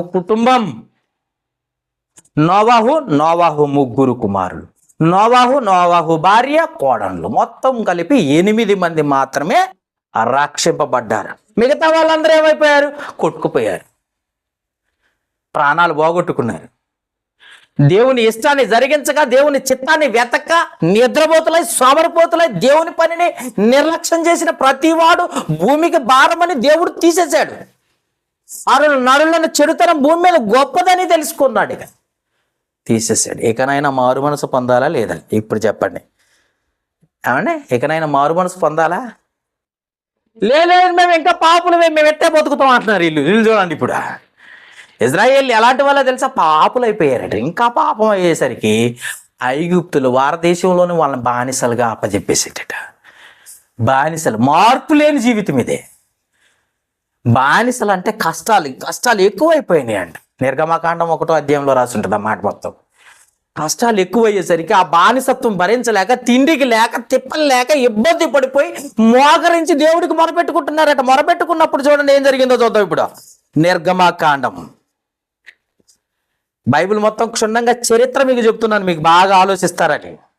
నిర్గమకాండము 2వ అధ్యాయము 23 నుండి 25 వచనాల వరకు చదవండి. ఇప్పుడు ఆ బానిసత్వంలో ఉన్న వాళ్ళు పాపులుగా ఉండి బానిసత్వాన్ని అప్పగిస్తే దేవుడు ఆ బానిసత్వంలో బ్రతుకుతూ ఏడుస్తూ దేవునికి మొరబెట్టుకుంటున్నారు. ఇప్పుడు చూడండి, అప్పుడు చదవండి. ఇప్పుడు నిర్గమకాండము 2వ అధ్యాయము 23వ వచనం. ఇలాగూ అనేక దినములు జరిగిన ఐగుప్తురాజు చనిపోయాను. ఇశ్రాయేలీయులు తాము చేస్తున్న వెట్టి పనులను బట్టి నిట్టూర్పులు విడుచుచు మొరపెట్టుచుండగా, తమ వెట్టి పనులను బట్టి వారు పెట్టిన మొరను దేవుని యొద్దకు చేరెను. కాగా దేవుడు వారి మూలుగను విని అబ్రహాము, ఇస్సాకు, యాకోబులతో తాను చేసిన నిబంధన జ్ఞాపకం చేసుకుని కొనెను. దేవుడు ఇశ్రాయేలును చూసెను. దేవుడు వారి మధ్య వారి యందు లక్ష్యముంచెను. ఏడ్చుకుంటూ మొర పెడుతున్నారంటే ఏదో రోగం వచ్చి మంచం ఎక్కిన తర్వాత, బానిసత్వానికి అప్పగించిన తర్వాత ఇప్పుడు ఏమైందో తెలుసా? దేవుడు గుర్తొచ్చాడు. ఒకటే ఏడుపు. ఎప్పుడు వస్తుంది మనకి ఏడుపు? రోగం వస్తే, బాగా జ్వరం వస్తే, అవునా? ఏమో బతకం అనేసరికి ఇంకా చూడాలి. అప్పుడు ఏడిపోతుందమ్మా. ఎక్కడ లేని బైబిల్ అంతా ఎత్తుక్కొని నెత్తి కింద పెట్టుకుంటారు. ఎప్పుడు రోగం వచ్చి నువ్వు సస్తావు బాబు అన్నప్పుడు, అప్పుడు వచ్చాడు దేవుడిని గుర్తు. వీళ్ళకి కూడా అప్పుడే గుర్తొచ్చాడు. మరి అంతకుముందు గుర్తు రాలేదా? రాలేదు. ఎంజాయ్ చేశారు, పాపంలో ఎంజాయ్ చేశారు, ఈ శాపంలో ఎంజాయ్. ఏమండి? అప్పుడు దేవుడట మోషేని ఎన్నుకొని, అమ్మ వినాలి, ఇప్పుడు చరిత్ర చెప్తున్నాను. మోషేని ఎన్నుకొని అక్కడి నుండి, ఎక్కడి నుండి? ఐగుప్తీల నుండి విడిపించి కానానుకు నడిపిస్తున్నాడట. ఎక్కడ? అరణ్య మార్గంలో నడిపిస్తుంటే ఇప్పుడు ఏం జరిగింది? పాత జీవితం గుర్తొస్తుంది ఒక్కొక్కడికి. అప్పుడు మేము ఇక్కడ ఏది చేసేవాళ్ళం, ఇప్పుడు కూడా చేస్తే బాగుంటుంది అన్న ఆలోచన వస్తుంది. చూడండి, సంఖ్యాకాండం ఏమన్నా ఎడుతున్నారు చూద్దాం. ఇప్పుడు సంఖ్యాకాండం 11వ అధ్యాయము దేవుడు విడిపించి నడిపిస్తుంటే ఏం గుర్తొస్తుందో చూద్దాం. ఇప్పుడు ఇశ్రాయేలీయులకి సంఖ్యాకాండము 11వ అధ్యాయము 4-5 వచనాలు చదువుదాం. దేనికోసం ఏడుతున్నారు చూద్దాం. ఇశ్రాయేలీయులు దేవుడు విడిపించి నడిపిస్తున్నాడు కదా సురక్షితంగా. మరి ఇకనైనా నువ్వు మంచిగా దేవుని జ్ఞాపకం చేసుకుని దేవునికి దగ్గరగా సమీపస్తులుగా బతకాలి కదా. ఇప్పుడు ఏం చేస్తున్నారు చూడండి. ఇప్పుడు వారి మధ్యనున్న మాంసాపేక్ష అధికముగా కనపరచగా ఇశ్రాయేలీయులను మరలా ఏడ్చి మాకెవరు మాంసం పెట్టేదా? అబ్బా, దేనికోసం ఏడుతున్నారు ఇప్పుడు చూడండి. ఇశ్రాయేలీయులంతా మాంసం కోసం ఏడుతున్నారంట. ఇదేందంటే మాంసం కోసమా? అదే ఆదివారం నాడు మా ఆయన ఉంటేనా చికెన్ తెచ్చాడు, ఆడ ఆడకు పోయిండు. మేము పోయి ప్రతి వారం అండి, మేము వారంలో 2 సార్లు మటన్ తినేవాళ్ళమండి. ఐగుప్తులో ఉంటే మేమేం చేసేవాళ్ళం? 2 సార్లు మటన్ 3 సార్లు తినేటోళ్ళం. ఈరోజు మాంసం లేదేం లేదు, అడవిలో తీసుకొచ్చిండు దేవుడు, వదిలిపెట్టిండు. ఇట్లాంటి దేవుడు అనుకోలేదు మేము. ఏంటి? నడిపించే నాయకుడు దేవుడు అయి ఉంటే, నీ కన్న తండ్రి అయి ఉంటే నువ్వేం చేయాలి? పాత జీవితం కావాలా? మాంసం కోసం ఎడుతావా? పోనీ మాంసం కోసం ఎడితే పర్వాలేదండి. దేనికోసం ఏడిచారు? మళ్ళీ చదవండి. ఇప్పుడు తర్వాత చదవండి 5వ వచనం. ఐగుప్తులో మేము ఉచితముగా తిన్న చేపల కోసం ఎడుతున్నారట. చేపలను, కీరకాయలు, దోసకాయలను, ఆకుకూరల కోసం ఎడుతారా? ఉల్లిపాయల కోసం ఎడుతున్నారా? తెల్లగడ్డల కోసం ఎడుతున్నారు. అయ్యో, ఎంత బాధ కలిగింది చూడండి. ఉల్లిపాయల కోసం, దోసకాయల కోసం, ఆకుకూరల కోసం ఎడుతున్నారట. ఏంటండి పరిస్థితి? అసలు నిన్ను నడిపించే దేవుడే తెలుసా? అసలు నువ్వు పంట వేయకుండానే ఆకాశం నుండి మన్నాను కురిపించాడే. నువ్వు ఎక్కడ వంగితే తీసుకోలేవో అని చెప్పేసి పూరేళ్ళు 3 భూమి మీద 3 నీకు ఉంచాడే. నువ్వు చక్కగా తినాల్సింది, నడిపించాల్సింది, దేవునికి దగ్గరగా బతకాల్సింది పోయి ఎక్కడితో గుర్తు చేసుకుంటారట? ఆ పాపపు జీవితం, ఆ దాసత్వము. ఎప్పుడైనా తిన్నారండి అక్కడ? సరిగా తిండి లేక ఏడుతుంటేనే కదా దేవుడు మొర ఆలకించి వాళ్ళని విడిపించింది. దేవుడు వాళ్ళని విడిపించింది ఎప్పుడు? ఏడుస్తుంటేనే విడిపించాడు. ఏడుస్తుంటేనే విడిపించి నడిపిస్తున్న దేవుణ్ణి మరిచిపోయి దోసకాయల కోసం ఏడవటం, ఆకుకూరల కోసం ఏడవటం, మాంసం కోసం ఎడుతున్నారట. పాత జీవితం అదే మేమైతేనా ఐగుప్తులో అంటున్నారట. మార్పు వచ్చింది వీళ్ళకే. దేవుడు విడిపిస్తే మారు మనసు పొందాలి కదండి. మారు మనసు పొందాలా లేదా? మారు మనసు పొందకపోగా దేవుని వైపు తిరగక పాపం వైపు తిరిగి ఏడుస్తూ మొర పెట్టుకుంటున్నారు. ఇక నిట్టూర్పులు ఏడుస్తున్నారట పాపం. కానాను పాలు తేనెలు ప్రవహించు దేశానికి వాళ్ళని నడిపిస్తుంటే ఏం చేస్తున్నారు వీళ్ళు? ఏడుతున్నారు. పాత జీవితమే మాకు బాగుందని. ఈరోజు కూడా మనం కూడా పాత జీవితంకి అలవాటు పడ్డాం. పాత జీవితమే మంచిది అనుకుంటున్నాం మనం. జాగ్రత్త. పాత జీవితాన్ని తీసేసుకోవాలి. దేవుడు కోరుకుంటుంది అది. ఆ తర్వాత కానాను నడిపించిందంట దేవుడు. కానానుకు చేరుకున్నారట. కానాను చేరిన తర్వాత ఆయన దేవుడిని జ్ఞాపకం చేసుకోవాలి కదా. అక్కడ ఏం జరిగిందో చూద్దాం ఇప్పుడు. న్యాయాధిపతుల గ్రంథము 2వ అధ్యాయము 10వ వచనం చదువుదాం. కానాను నడిపించిన తర్వాత అయినా దేవునికి దగ్గరగా చేరాలి కదా. దేవుని జ్ఞాపకం చేసుకోవాలి కదా. అయ్యో నా కుటుంబాన్ని నన్ను ఇప్పటి వరకు దేవుడు కాపాడాడని జ్ఞాపకం చేసుకోవాలి కదా. కొత్త సంవత్సరం వచ్చింది. మరి కొత్త సంవత్సరంలో మొదటి ఆదివారంలో దేవుని జ్ఞాపకం చేసుకుంటున్నా. ఈ సంవత్సరం అంతా దేవునికి దగ్గరగా ఉండాలని జ్ఞాపకం చేసుకోవాలి కదా. అలాంటి తరాన్ని దేవుని జ్ఞాపకం చేసుకొని తరం ఒకటి పుట్టిందని చూడండి. ఇప్పుడు 2వ అధ్యాయం న్యాయాధిపతుల గ్రంథం 2వ అధ్యాయం 10వ వచనం. ఆ తరము వారందరూ తమ పితరుల యొద్దకు చేర్చబడిరి. వారి తర్వాత యెహోవానైనను ఆయన ఇశ్రాయేలీయుల కొరకు చేసిన కార్యములైనను ఎరగని తరం ఒకటి పుట్టిందంట. చూసారా? అసలు ఎర్ర సముద్రంలో 2 పాయలు చేసి 6 నెలలు నడిపించిన దేవుని క్రియలను మర్చిపోయే తరం ఒకటి పుట్టిందంట. అసలు దేవుడు అంటే లెక్కలేని తరం ఒకటి పుట్టిందంట. దేవుని జ్ఞాపకం చేసుకోవాలన్న ఆలోచన లేదట వాళ్ళకి. దేవుని సన్నిధిలో ఉండాలన్న ఆలోచన లేదట. అలాంటి అసలు దేవుడే మాకు తెలియదన్న తరం పుట్టింది. ఇప్పుడు దేవునికి కోపం వచ్చిందా రాదంటారు? ఇప్పుడు చెప్పండి. ఒకసారి ఆలోచించండి. పైగా మాకు దేవుడు లేడు అన్న తరం కావాలా? నిన్ను నడిపించింది, ఐగుప్తు నుండి నడిపించింది ఎవరు? దేవుడు కదా. వాళ్ళ చెప్పులు బట్టలు పాతగిలిపోలేదట, చెప్పులు అరిగిపోలేదట. అంత గొప్పగా పగలు మేఘస్తంభముగాను రాత్రి అగ్నిస్తంభముగాను వారి కుండి నడిపించిన దేవుణ్ణి మర్చిపోయారట. అర్థమైందండి? పైగా దేవుడికి లాభం లేదన్నట్టు దేవుడే రాజుగా ఉండి ఇప్పటి వరకు నడిపించాడు. మాకు రాజు కావాలి. పైగా ఏమంటున్నారో తెలుసా? మాకు రాజు కావాలి అన్నారట. ఆ కాలంలో ఏమండి దేవుడు చూడండి 3వ అధ్యాయం 8వ వచనం. 3వ అధ్యాయం 8వ వచనం చూడండి. 3వ అధ్యాయం 8వ వచనం. పాపంలో పడిపోయి ఇంకా రాజు కావాలన్నారంట. ఏమంటాడు చూడండి. న్యాయాధిపతుల గ్రంథము 3వ అధ్యాయం 8వ వచనం. అందును గూర్చి యెహోవా కోపము ఇశ్రాయేలీయుల మీద మండగా ఆయన హరామ యొక్క రాజైన కుషాన్ దాసులుగా ఉండుటకై అవన్నీ అమ్మివేసెను. అది సంగతి. లాభం లేదు. మీరు మిమ్మల్ని విడిపించి స్వతంత్రాన్ని ఇస్తే, మీకు రక్షణ ఇస్తే, మిమ్మల్ని కాపాడుతుంటే లెక్క లేకుండా పోయింది. మిమ్మల్ని కాపాడుతుంటే లెక్క లేకుండా పోయింది. అందుకే దాసులుగా పోండిరా బాబు అని అప్పచెప్పింది. ఏమండి వింటున్నారా? మంచి చేస్తే ఎప్పుడు దేవుడు నీకు గుర్తురాడు. ఎప్పుడైతే ఒక లెంపకాయ బీగుతాడో అప్పుడు మీకు దేవుడు గుర్తుంది. ఎప్పుడైతే నీకు కష్టం వస్తుందో అప్పుడు దేవుడు గుర్తుంది. దేవునికి ఇవ్వాలి, దేవునికి దగ్గరగా ఉండాలి.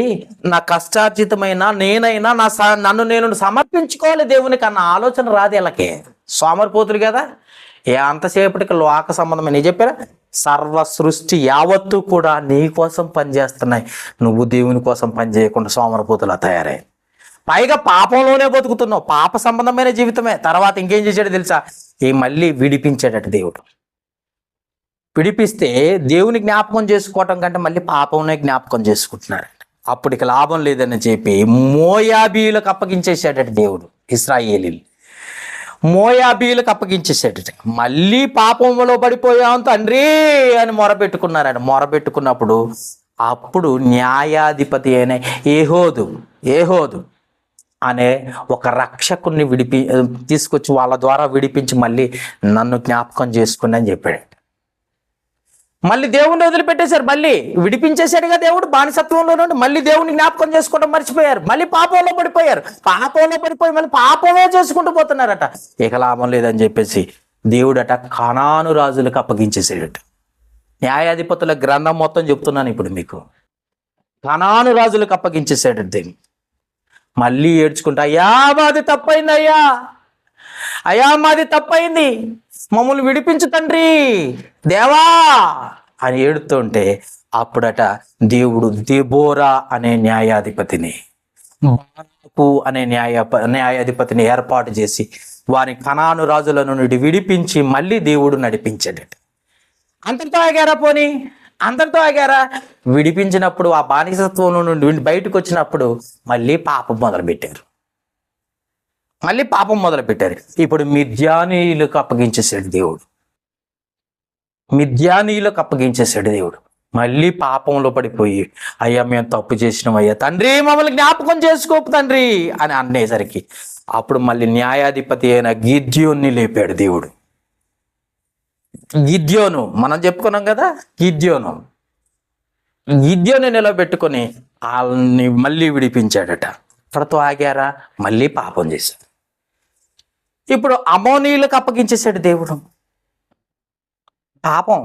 మళ్ళీ పాపం చేయడం వలన మళ్ళీ ఏం చేశాడు? మళ్ళీ బానిసత్వానికి అప్పగించేశాడు దేవుడు. అమోనీయులకు అప్పగించేశాడు దేవుడు. మళ్ళీ పాపం చేశానని గుర్తు చేసుకొని మళ్ళీ ఏడుతున్నప్పుడు మళ్ళీ ఎవరిని? యొప్తాని రాజుగా న్యాయాధిపతిగా ఎన్నుకొని యొప్తా ద్వారా మళ్ళీ దేవుడు ఇశ్రాయేలుని విడిపించాడట. యొప్తాని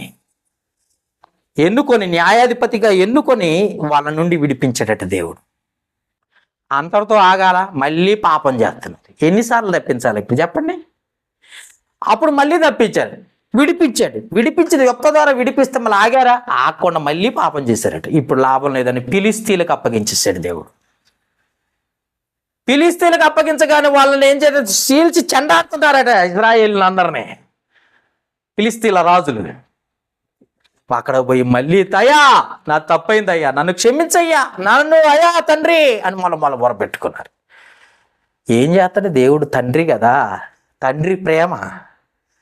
మళ్ళీ ఇశ్రాయేలుని మళ్ళీ జ్ఞాపకం చేసుకుని సంసోను, ఇప్పుడు ఎవరిని? సంసోను న్యాయాధిపతిగా ఎన్నుకొని సంసోను ద్వారా ఫిలిస్తీన్ల చేతుల్లో నుండి ఇశ్రాయేలుని విడిపించి మళ్ళీ రక్షణ ఇచ్చాడట. వారే ఇకనైనా మారు మనసు పొందండి రా నాయన, ఇకనైనా మారు మనసు పొందండి అని అంటే, వారి జీవితాల్లో మారు మనసు పొందకపోగా ఇలాంటి న్యూ ఇయర్లు చాలా జరుపుకుంటున్నారు, కానీ మనసు మాత్రం మారు మనసు లేదు. ఆ పాపం చేస్తూనే ఉన్నారు, ఆ పాపంలోనే బ్రతుకుతున్నారు, అందుట్లో నుండి బయటికి రావటం లేదు. ఇకనైనా నేను మనసు మార్చుకోవాలి, ఇకనైనా క్రమశిక్షణ నేర్చుకోవాలి, ఇకనైనా దేవునికి ఇష్టంగా బ్రతకాలి, ఇకనైనా నేను మార్పు తెచ్చుకోవాలి, ఇకనైనా నేను దేవునికి దగ్గరగా బ్రతకాలన్న ఆలోచనే లేదు. లేదు. అప్పుడు సౌలు అనే న్యాయాధిపతిని ఎన్నుకొని, నేనే రాజుగా ఉన్నాను, మాకు రాజు కావాలండి, మాకు కనపడే రాజు కావాలి, ఇప్పటి వరకు దేవుడు కనపడలేదు, మాకు రాజు కనపడాలి అన్నారట. అమ్మా, రాజుగా మొదటి రాజు ఎవరో తెలుసా? సమూయేలు గ్రంథంలో చెప్తాడు 10వ అధ్యాయంలో. మొదటి రాజు సౌలు, ఆ తర్వాత రాజు దావీదు, తర్వాత సొలొమోను మహారాజు. అక్కడ నుండి మళ్ళీ విభజించబడ్డది. రెహబము యారోబాము 2 గోత్రాలు ఒక రాజ్యం, 10 గోత్రాలు ఒక రాజ్యం. 12 గోత్రాల్లో రెండింటిని చేసేసాడు దేవుడు. రెండింటిని కూడా విభజించి పరిపాలించు అన్న పద్ధతిలో, ఇకనైనా బుద్ధి తెచ్చుకుంటారన్న ఆలోచనతో వాళ్ళని 2 రాజ్యాలను చేస్తే ఎవడైనా మారు మనసు పొందాడండి? హిజ్కియాని గుర్తు చేసుకోండి. హిజ్కియాని బ్రతికిస్తే హిజ్కియా లాస్ట్కి వచ్చేసరికి గర్వంతో నిండిపోయాడు. 15 సంవత్సరాల ఆయుష్నిచ్చిన దేవుని పైన తిరుగుబాటు చేసే పరిస్థితికి వచ్చాడు హిజ్కియా. ఏ రాజైనా దేవునికి ఇష్టంగా బ్రతికాడా? ఒక్కసారి ఆలోచించండి. ఏ రాజైనా. అందుకే ఏం చేశాడంటే దేవుడు ఏం చేశాడు? ఇశ్రాయేలుని అష్షూరు రాజుకు అప్పగించేసాడట. అష్షూరీయులు తీసుకుపోయారట, చెరలో తీసుకుపోయారట. యూదుల్ని ఎక్కడ తీసుకుపోయారట? బబులోను చెరకు అప్పగించేసాడట. వీళ్ళు బ్రతుకు మార్పు. ఎన్నిసార్లు చెప్పినా, ఎంత వాక్యం చెప్పినా బ్రతుకు మార్చుకోలేరు. ఎక్కడ వేసిన గొంగడ అక్కడ, ఇక లాభం లేదని చెప్పేసేసి అష్షూరు రాజులకేమో ఇశ్రాయేలీల్ని, బబులోను రాజులకేమో యూదులను అప్పగించేసి దేవుడు చెరకు అప్పగించేసాడట. పేరుకు మాత్రం దేవుని బిడ్డలు, క్రియల్లో దేవుడు లేడు. సర్వ సృష్టిని సృజించి మనుషులకు అప్పగిస్తే పాపంలో పడిపోతున్నారు. ఎంత ట్రై చేసినా, ఎన్ని రకాలుగా రక్షణ ఇచ్చినా కానీ మనుషులు మారలేదు. అందుకే చివరికి ఏమంటారు? రాజుల రెండవ గ్రంథము 17వ అధ్యాయము. బైబిల్ చదవండి నాన్న, బాగా క్లియర్గా అర్థమవుద్ది. దేవుని యొక్క బాధ మనకు అర్థమైంది. రాజుల 2వ గ్రంథము 17వ అధ్యాయము 13 నుండి 14 వచనాలు చదువుకుందాం. 13, 14, 15 చదువుకుందాం. రాజుల 2వ గ్రంథము 17వ అధ్యాయము. ఆయనను మీ దుర్మార్గములను విడిచిపెట్టి నేను మీ పితరులకు ఆజ్ఞాపించినట్టు నా సేవకులకు ప్రవక్తల ద్వారా మీకు అప్పగించినట్టు ధర్మశాస్త్రమును బట్టి నా ఆజ్ఞలు కట్టడలను ఆచరించుడని చెలవిచ్చి ప్రవక్తలందరి ద్వారా దీర్ఘదర్శుల ద్వారాను యెహోవా ఇశ్రాయేలు వారికి యూదా వారికి సాక్ష్యము పలికించినను వారు వినని వారై బాగా గుర్తుపెట్టుకోండి. ఆడయ్యో రాశారు చూడండి. వినని వారై తమ దేవుడైన యెహోవా దృష్టికి విశ్వాసఘాతకులైన తమ పితరుల ముష్కరులైనట్లు తామును ముష్కరులైరి. వారు ఆయన కట్టడాలను, తమ పితరులతో ఆయన చేసిన నిబంధనను, ఆయన తమకు నిర్ణయించిన ధర్మశాస్త్రమును విసర్జించి వ్యర్థమైన దానిని అనుసరించుచు వారి వాడుకల చొప్పున మీరు చేయకూడదని యెహోవా తమకు సెలవిచ్చిన మాట తమ చుట్టూనున్న మర్యాదలను అనుసరించి వారి వంటి వారేది. అది సంగతి. ఎంత చెప్పినా ఇశ్రాయేలీల రాజులు, యూదులు, యోధా రాజులు అస్సలు ఒక్క మాట కూడా దేవుని మాట వినలేదట. ఎట్టన్నారు, ఎట్ట నిద్రపోతున్నారు. ఈరోజు క్రైస్తవులు అంతా అంతే. దేవుడు ఏం చెబుతున్నాడు, నా గురించి ఏం చెబుతున్నాడు, ఏ మార్పు గురించి చెప్తున్నాడు? ఈ మొదటి ఆదివారం నా నుండి దేవుడు ఏం కోరుకుంటున్నాడు, అది నేను దేవునికి ఇస్తున్నానా లేదా? దేవుడు నాకు నుండి ఏం ఆశిస్తున్నాడు, నేను దేవుణ్ణి ఎలా మహిమపరచాలి, అది లేనే లేదు. ఆదివారం కాబట్టి వచ్చామా, కూర్చున్నామా, వెళ్ళిపోయామా. ఇలాంటి జీవితమా దేవుడు కోరుకునేది? ఇలాంటి జీవితమా? ఇలాంటి పాప సంబంధమైన జీవితం ఒక్కసారి ఆలోచించండి. అందుకే ఇలాంటి జీవితాన్ని నాకు వద్దు నాయన, మీ జీవితమే నాకు వద్దు, నేను కొత్త మార్పు ఒకటి తీసుకొస్తున్నాను అన్నాడు. చూడండి యెహెజ్కేలు గ్రంథము. మీ జీవితంలో మార్పు లేని జీవితం అయిపోయింది, అందుకే నేను కోరుకునేది ఏంటో మీకు చెప్తున్నాను అన్నాడు. చూడండి ఒకసారి 36వ అధ్యాయం 26వ వచనం. యెహెజ్కేలు గ్రంథము 36వ అధ్యాయం 26వ వచనం, 27వ వచనం. నూతన హృదయమే మీకు ఇచ్చేదను, నూతన స్వభావం మీకు కలగజేసేదను. రాతి హృదయం ఏదైతే ఉందో, ఇకనైనా మార్పు లేని రాతి హృదయం ఏదైతే ఉందో అది చూడండి. రాతి గుండె మీలో నుండి తీసివేసి మాంసపు గుండెని మీకు ఇచ్చేదను. నా ఆత్మ మీ మీద ఉంచి నా కట్టడాలను అనుసరించు వారిగాను, నా విధులను గైకొని వారిగాను మిమ్మల్ని చేసేదను అనుకున్నాడు దేవుడు. ఎప్పుడు చూడు పాపమే, ఎప్పుడు చూడు ఇంటికి పోవడం, నీ ఇష్టం వచ్చినట్టు బతకటమే. ఒక క్రైస్తవురాలిగా నూతన సంవత్సరంలోకి వచ్చాం. మొదటి ఆదివారం నుండి అయినా ఇకనైనా మారు మనసు పొంది దేవునికి ఇష్టంగా బ్రతకాలన్న ఆలోచన రావాలి కదా. మళ్ళీ పాపం చేయటం, దేవుని దగ్గరికి రావటం, పాపం చేయటం, దేవుని దగ్గరికి రావటం, పాపం చేయటం, దేవుని సన్నిధిలో ఏడవటం.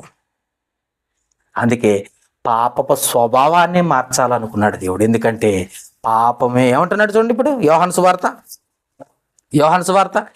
8వ అధ్యాయం 34వ వచనం. యోహాను సువార్త 8:34 ఏమన్నాడు?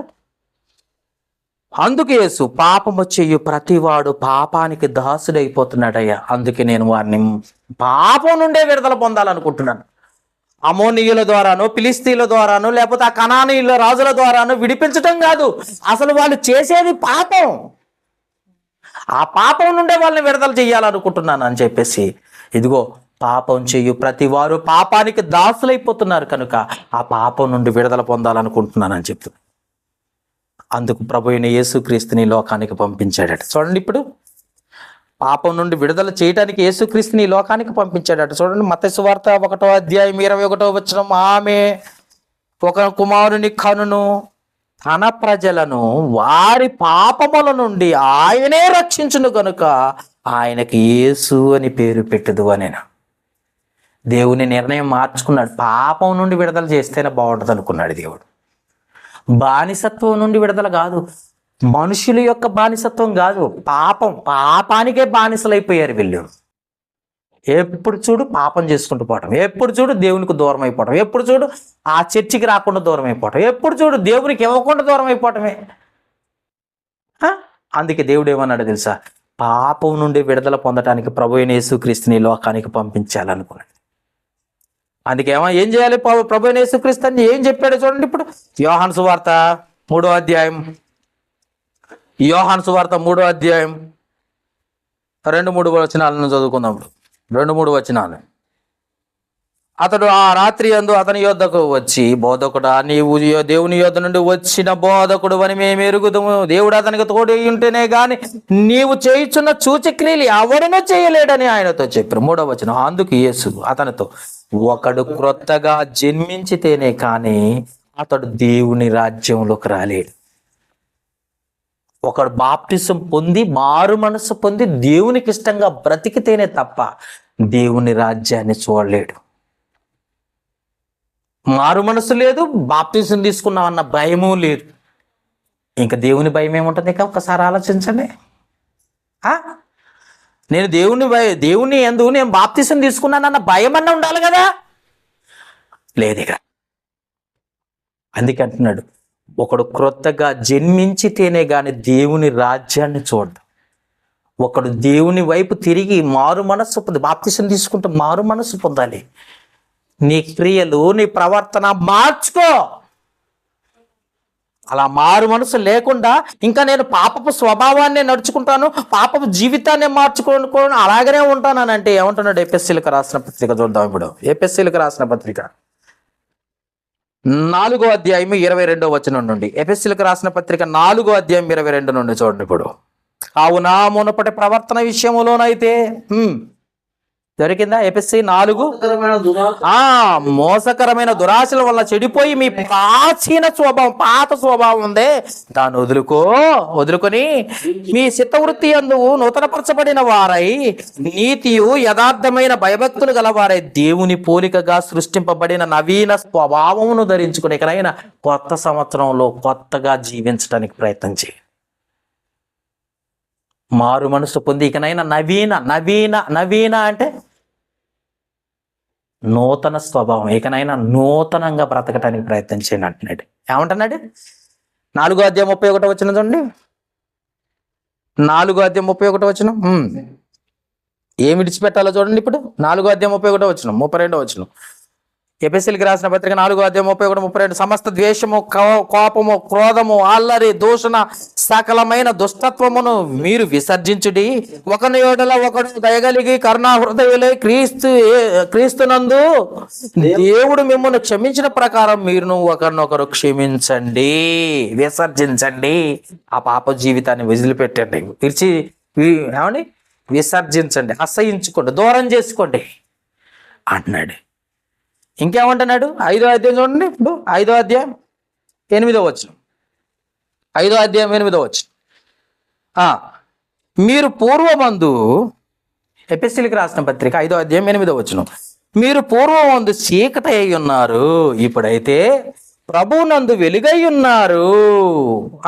వెలుగు ఫలము సమస్త విధములైన మంచితనము నీతి సత్యమును వాటితో కనపడుచున్నది. 10వ వచనం, గనుక ప్రభువుకి ఏది ప్రీతికరమైనదో దాన్ని పరీక్షించు వెలుగు సంబంధుల వలె నడుచుకొనుడి.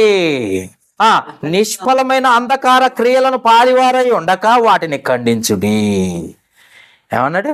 ఖండించేయండి, ఖండించేయండి, ఖండించేయండి, వాటి నుండి దూరంగా అండి అని చెప్తుంటే, ఇంకా లేదు లేదు నేను పాపిగానే బ్రతుకుతాను, ఇంకా నేను లోకంలోనే బతుకుతాను, ఇకనైనా దేవునికి ఇష్టంగా కాక నాకు నచ్చినట్టే బతుకుతాను అన్న మనకి ఎందుకు ఆ బ్రతుకు? రోమీలకు రాసిన పత్రిక 12వ అధ్యాయం చాలాసార్లు చదువుకున్నాం. 12వ అధ్యాయం 1-2 వచనాలు. రోమీలకు రాసిన పత్రిక 12వ అధ్యాయం 1-2 వచనాలు. కాబట్టి సహోదరులారా, పరిశుద్ధమును దేవునికి అనుకూలమునైన సజీవ యాగముగా మీ శరీరములను ఆయనకు సమర్పించుకొనుడని దేవుని వాత్సల్యమును బట్టి మిమ్మల్ని బతిమాలుకొనుచున్నాను. ఇటు సేవ మీకు యుక్తమైనది. మీరు ఈ లోక మర్యాదను అనుసరింపక, వాళ్ళు ఏదో పక్కన వాళ్ళు చేశారు, వీళ్ళు చేస్తున్నారు, వాళ్ళు చేస్తున్నారు, నేను కూడా చేస్తున్నానగో, మీరు ఈ లోక మర్యాదను అనుసరింపక ఉత్తమమును అనుకూలమును సంపూర్ణమునై ఉన్న దేవుని చిత్తం ఏదో పరీక్షించి తెలుసుకున్నట్లు మీ మనసు మారి నూతన మగుటకు రూపాంతరము పొందుటి. అది చెప్తారు. ఇకనైనా రూపాంతరం, రూపాన్ని మార్చుకో, దేవుడు కోరుకుంటున్నది అది. అంతేగాని నా ఇష్టం నేను ఎట్టే ఉంటా, చచ్చిపో. ఎందుకంటే అది ఎవరి చేతిలో చచ్చిపోతావు తెలుసా? జీవము గల దేవుని చేతిలో చచ్చిపోతావు నువ్వు, జాగ్రత్త. ఎప్పుడు చచ్చిపోతావు తెలుసా? ఎన్నిసార్లు గద్దించినను లోబడని వాడు మరి తిరిగి లేకుండా టత్తుగా చచ్చిపోతావు. అవకాశం ఇచ్చాడు కాబట్టి నువ్వు సద్వినియోగం చేసుకో, అంతేగాని దేవుణ్ణే మోసం చేద్దామని బతకు. ఎందుకంటే దేవుని పేరు చెప్పి బతకటం అసలు దేవునికి అసలే కోపాన్ని పుట్టించే విషయం. అందుకే మారు మనసు పొందాలంటే నీ హృదయంలో వాక్యాన్ని నింపుకోవాలి. కీర్తన గ్రంథము 119వ కీర్తన 119వ అధ్యాయం 11వ వచనం, పాపము చేయకుండానట్లు నా హృదయములో నీ వాక్యాన్ని నింపుకుంటానన్నాడు. హృదయంలో ఏముండాలి? పాపం చేయకుండా ఉండాలంటే వాక్యం ఉండాలి. వాక్యం ఉండాలి అంటే నువ్వు వాక్యాన్ని వినాలి. వాక్యం వినాలంటే నువ్వు కరెక్ట్గా దేవుని సన్నిధికి రావాలి. అలా వస్తేనే నువ్వు ఆశీర్వదింపబడతావు. అలా వింటేనే నువ్వు మారు మనసు పొందుతావు. అలా ఉంటేనే పాపం జోలికి పోకుండా బ్రతుకుతావు. అంతేగాని వాక్యాన్ని పక్కకు పెట్టి ఎక్కడో ఉన్నావు అనుకో, నీ గొయ్యి నువ్వు తవ్వుకుంటున్నావు. అది గుర్తుపెట్టుకో. చివరి మాట చూద్దాం ఒకసారి. పేతురు రాసిన 2వ పత్రిక 3వ అధ్యాయం 10వ వచనం నుండి చదువుకుందాం. 2వ పత్రిక 3వ అధ్యాయము 10వ వచనం నుండి 12వ వచనం వరకు. పేతురు రాసిన 2వ పత్రిక 3వ అధ్యాయం 10వ వచనం నుండి చదువుతుంది. అయితే ప్రభువు దొంగ వచ్చినట్లు వచ్చును, ఆ దినమున ఆకాశముల మహాధ్వనితో గతించిపోవును, పంచభూతములు మిక్కటమైన వేండ్రముతో లయమైపోవును, భూమి దాని మీదనున్న కృత్యములు కాలిపోవును, ఇవన్నీ ఇట్లు లయమైపోవునని గనుక ఆకాశములు రవులుకొని లయమైపోయినట్టు, పంచభూతముల మహావేంద్రముతో కరిగిపోయినట్టు దేవుని దినపు రాకడ కొరకు కనిపెట్టు. ముందు ఫస్ట్ దేవుని దినపు రాకడ కొరకు కనిపెట్టు. దేవుని దినపు రాకడ కొరకు మనం ఏం చేయాలి? క్రైస్తవులు కనిపెట్టాలట. కనిపెట్టుచు దాన్ని ఆశతో అపేక్షించుచు మీరు పరిశుద్ధమైన ప్రవర్తనతోనూ భక్తితోనూ ఎంతో జాగ్రత్త గలవారై ఉండవలెను. ఎంతో జాగ్రత్త. ఎక్కడ మన జాగ్రత్త మనకు అసలే తెలియదు. ఒక్కొక్క ఇంటికి కొన్ని చోట్ల చూస్తాం, సేవకుడు కొన్నిసార్లు చెప్తే తప్ప మనస్ఫూర్తిగా నేనే వెళ్ళాలి అని మనస్ఫూర్తిగా చర్చకి వచ్చేవాళ్ళు లేరు. ఎవ్వరు చెప్పకుండానే, ఎవ్వరు చెయ్యకుండానే నేనే చెయ్యాలి, ఎవరు చెప్పకుండానే, ఎవరు చెయ్యకుండానే నేనే చెయ్యాలి దేవుని కోసం అన్న మనస్సు ఉన్న వాళ్ళు లేరు. ఎవరు చెప్పినా చెప్పకపోయినా నా దేవునికి నేను ఇవ్వాలి అన్న మనసు ఉన్న వాళ్ళు లేరు. ఎంత చెప్పు, చెవిటివాడి ముందు ఎంత పెద్ద గోల చేసినా వాడు చెవిటివాడే, వాడికి వినపడదు. పాపుల ముందు ఎంత నీతి సూత్రాలు, ఎంత నీతి వాక్యాలు చెప్పినా ఆ పాపంలో నుండి బయటికి రాలేని పరిస్థితి. అందుకే దేవుడు విడిపించాలని ఇవన్నీ చెబుతున్నాడు దేవుడు. అందుకే ఏమంటున్నాడు? ఆయనను, జాగ్రత్తగా చూడండి లాస్ట్ వచనం 13వ వచనం, ఆయనను మనం ఆయన వాగ్దానమును బట్టి క్రొత్త ఆకాశము కొరకును క్రొత్త భూమి కొరకు కనిపెట్టుకొనుచున్నాము, వాటి యందు నీతి నివసించును. కాబట్టి మనం కనిపెట్టాల్సింది పరలోకం కొరకు. మారు మనసు కొరకు. అంతేకాని పాపంలోనే బ్రతుకుతా, పాపంలోనే ఉంటా అంటే ఈ సర్వ సృష్టి యావత్ యూనివర్స్ మొత్తాన్ని నడిపిస్తున్నది దేవుడు. ఇవన్నీ పనిచేస్తున్నాయి మనిషి కోసం. కానీ నువ్వు దేవుని బిడ్డపై దేవుని కోసం పనిచేస్తున్నావా లేదా ఒక్కసారి ఆలోచించు. దేవుని కోసం పని చేయకపోతే దేవునికి ఎంత కోపాన్ని కలగజేస్తున్నావో ఒక్కసారి ఆలోచించు. దేవుని కోపం వస్తే దేవుని ఎంట ఉగ్రత బయలుదేరిందంటే నీ కుటుంబము కష్టాల పాలు నశించిపోయే స్థితికి వస్తుందన్న సంగతి కూడా గుర్తుపెట్టు. అందుకే మనందరము మారు మనస్సు పొంది నూతన సంవత్సరంలో నూతన స్వభావాన్ని ధరించుకొని దేవునికి ఇష్టంగా బ్రతకడానికి ప్రయత్నం చేద్దాం. ప్రార్థించుకుందాం. జీవముగల తండ్రి, కృప కలిగిన దేవ, మహోన్నతుడ, మీకే స్తుతులు స్తోత్రాలు చెల్లిస్తున్నాం. ఇప్పటి వరకు విన్న మాటలు నా మాటలుగా కాక నీ మాటలుగా నీ బిడ్డలకు తెలియజేసింది. సమస్త నాయన ఆకాశ వస్తువులన్నీ కూడా భూమి మీద ఉన్న, అసలు భూమే చిన్నగా ఉన్న ఆ భూమి మీద ఉన్న మనుషుల కొరకు సృష్టింపబడి అవన్నీ కూడా దేవుని కోసం పనిచేస్తున్నప్పుడు, కలుగుగాక అంటే కలిగి దేవుని మహిమ కొరకు పనిచేస్తున్నప్పుడు, భూమి మీద దేవుని మహిమార్థమై దేవుని స్వరూపము దేవుని పోలికగా పుట్టిన మనిషి దేవుని కొరకు పని చేయటం లేదని మీ బాధను ఈ సంవత్సరంలో ఈ మొదటి వారంలో వ్యక్తపరుస్తున్న విధానమును బట్టి కృతజ్ఞతలు. ఈ మాటలు నీ మాటలుగా నీ బిడ్డలకు తెలియజేశాను. ఎవరైతే మారు మనసు పొంది నీకు ఇష్టమైన రీతిగా బ్రతకాలని నిర్ణయం తీసుకుంటారో అటు వారిని జ్ఞాపకం చేసుకుని, అటు నిర్ణయం తీసుకునే ప్రతి బిడ్డను కూడా జ్ఞాపకం చేసుకుని ఆశీర్వదించుకుని వేడుకుంటాను. ఇటు మాటలు నాయన విని విడిచిపెట్టే వారిగా ఉండక వారి గృహాలకు వెళ్ళి మరొకసారి నెమరు వేసుకునే జ్ఞానమును కలగచి ప్రతి బిడ్డ కూడా ఈ నూతన సంవత్సరంలో నూతన స్వభావాన్ని ధరించుకుని తనను తాను సంపూర్ణమైన సమర్పణ కలిగి జీవించి నీకు మహిమ తెచ్చే బిడ్డలుగా నీ బిడ్డలను ఏర్పాటు చేసుకోమని ఇటు వాక్యమును నాయన 30 60 100 వారి హృదయాల్లో ఫలించి వాక్యానుసారంగా జీవించాలన్న మంచి మనసాక్షి వారికి అనుగ్రహించమని, ఇటు వాక్యాన్ని వినేవారిని చూసేవారిని కూడా దీవించి ఆశీర్వదించమని వేడుకుంటూ ఈ మనవులు మా ప్రభువును రక్షకుడైన క్రీస్తు యేసు నామమున అడిగి వేడుకొనుచున్నాము మా పరమ తండ్రి. ఆమేన్.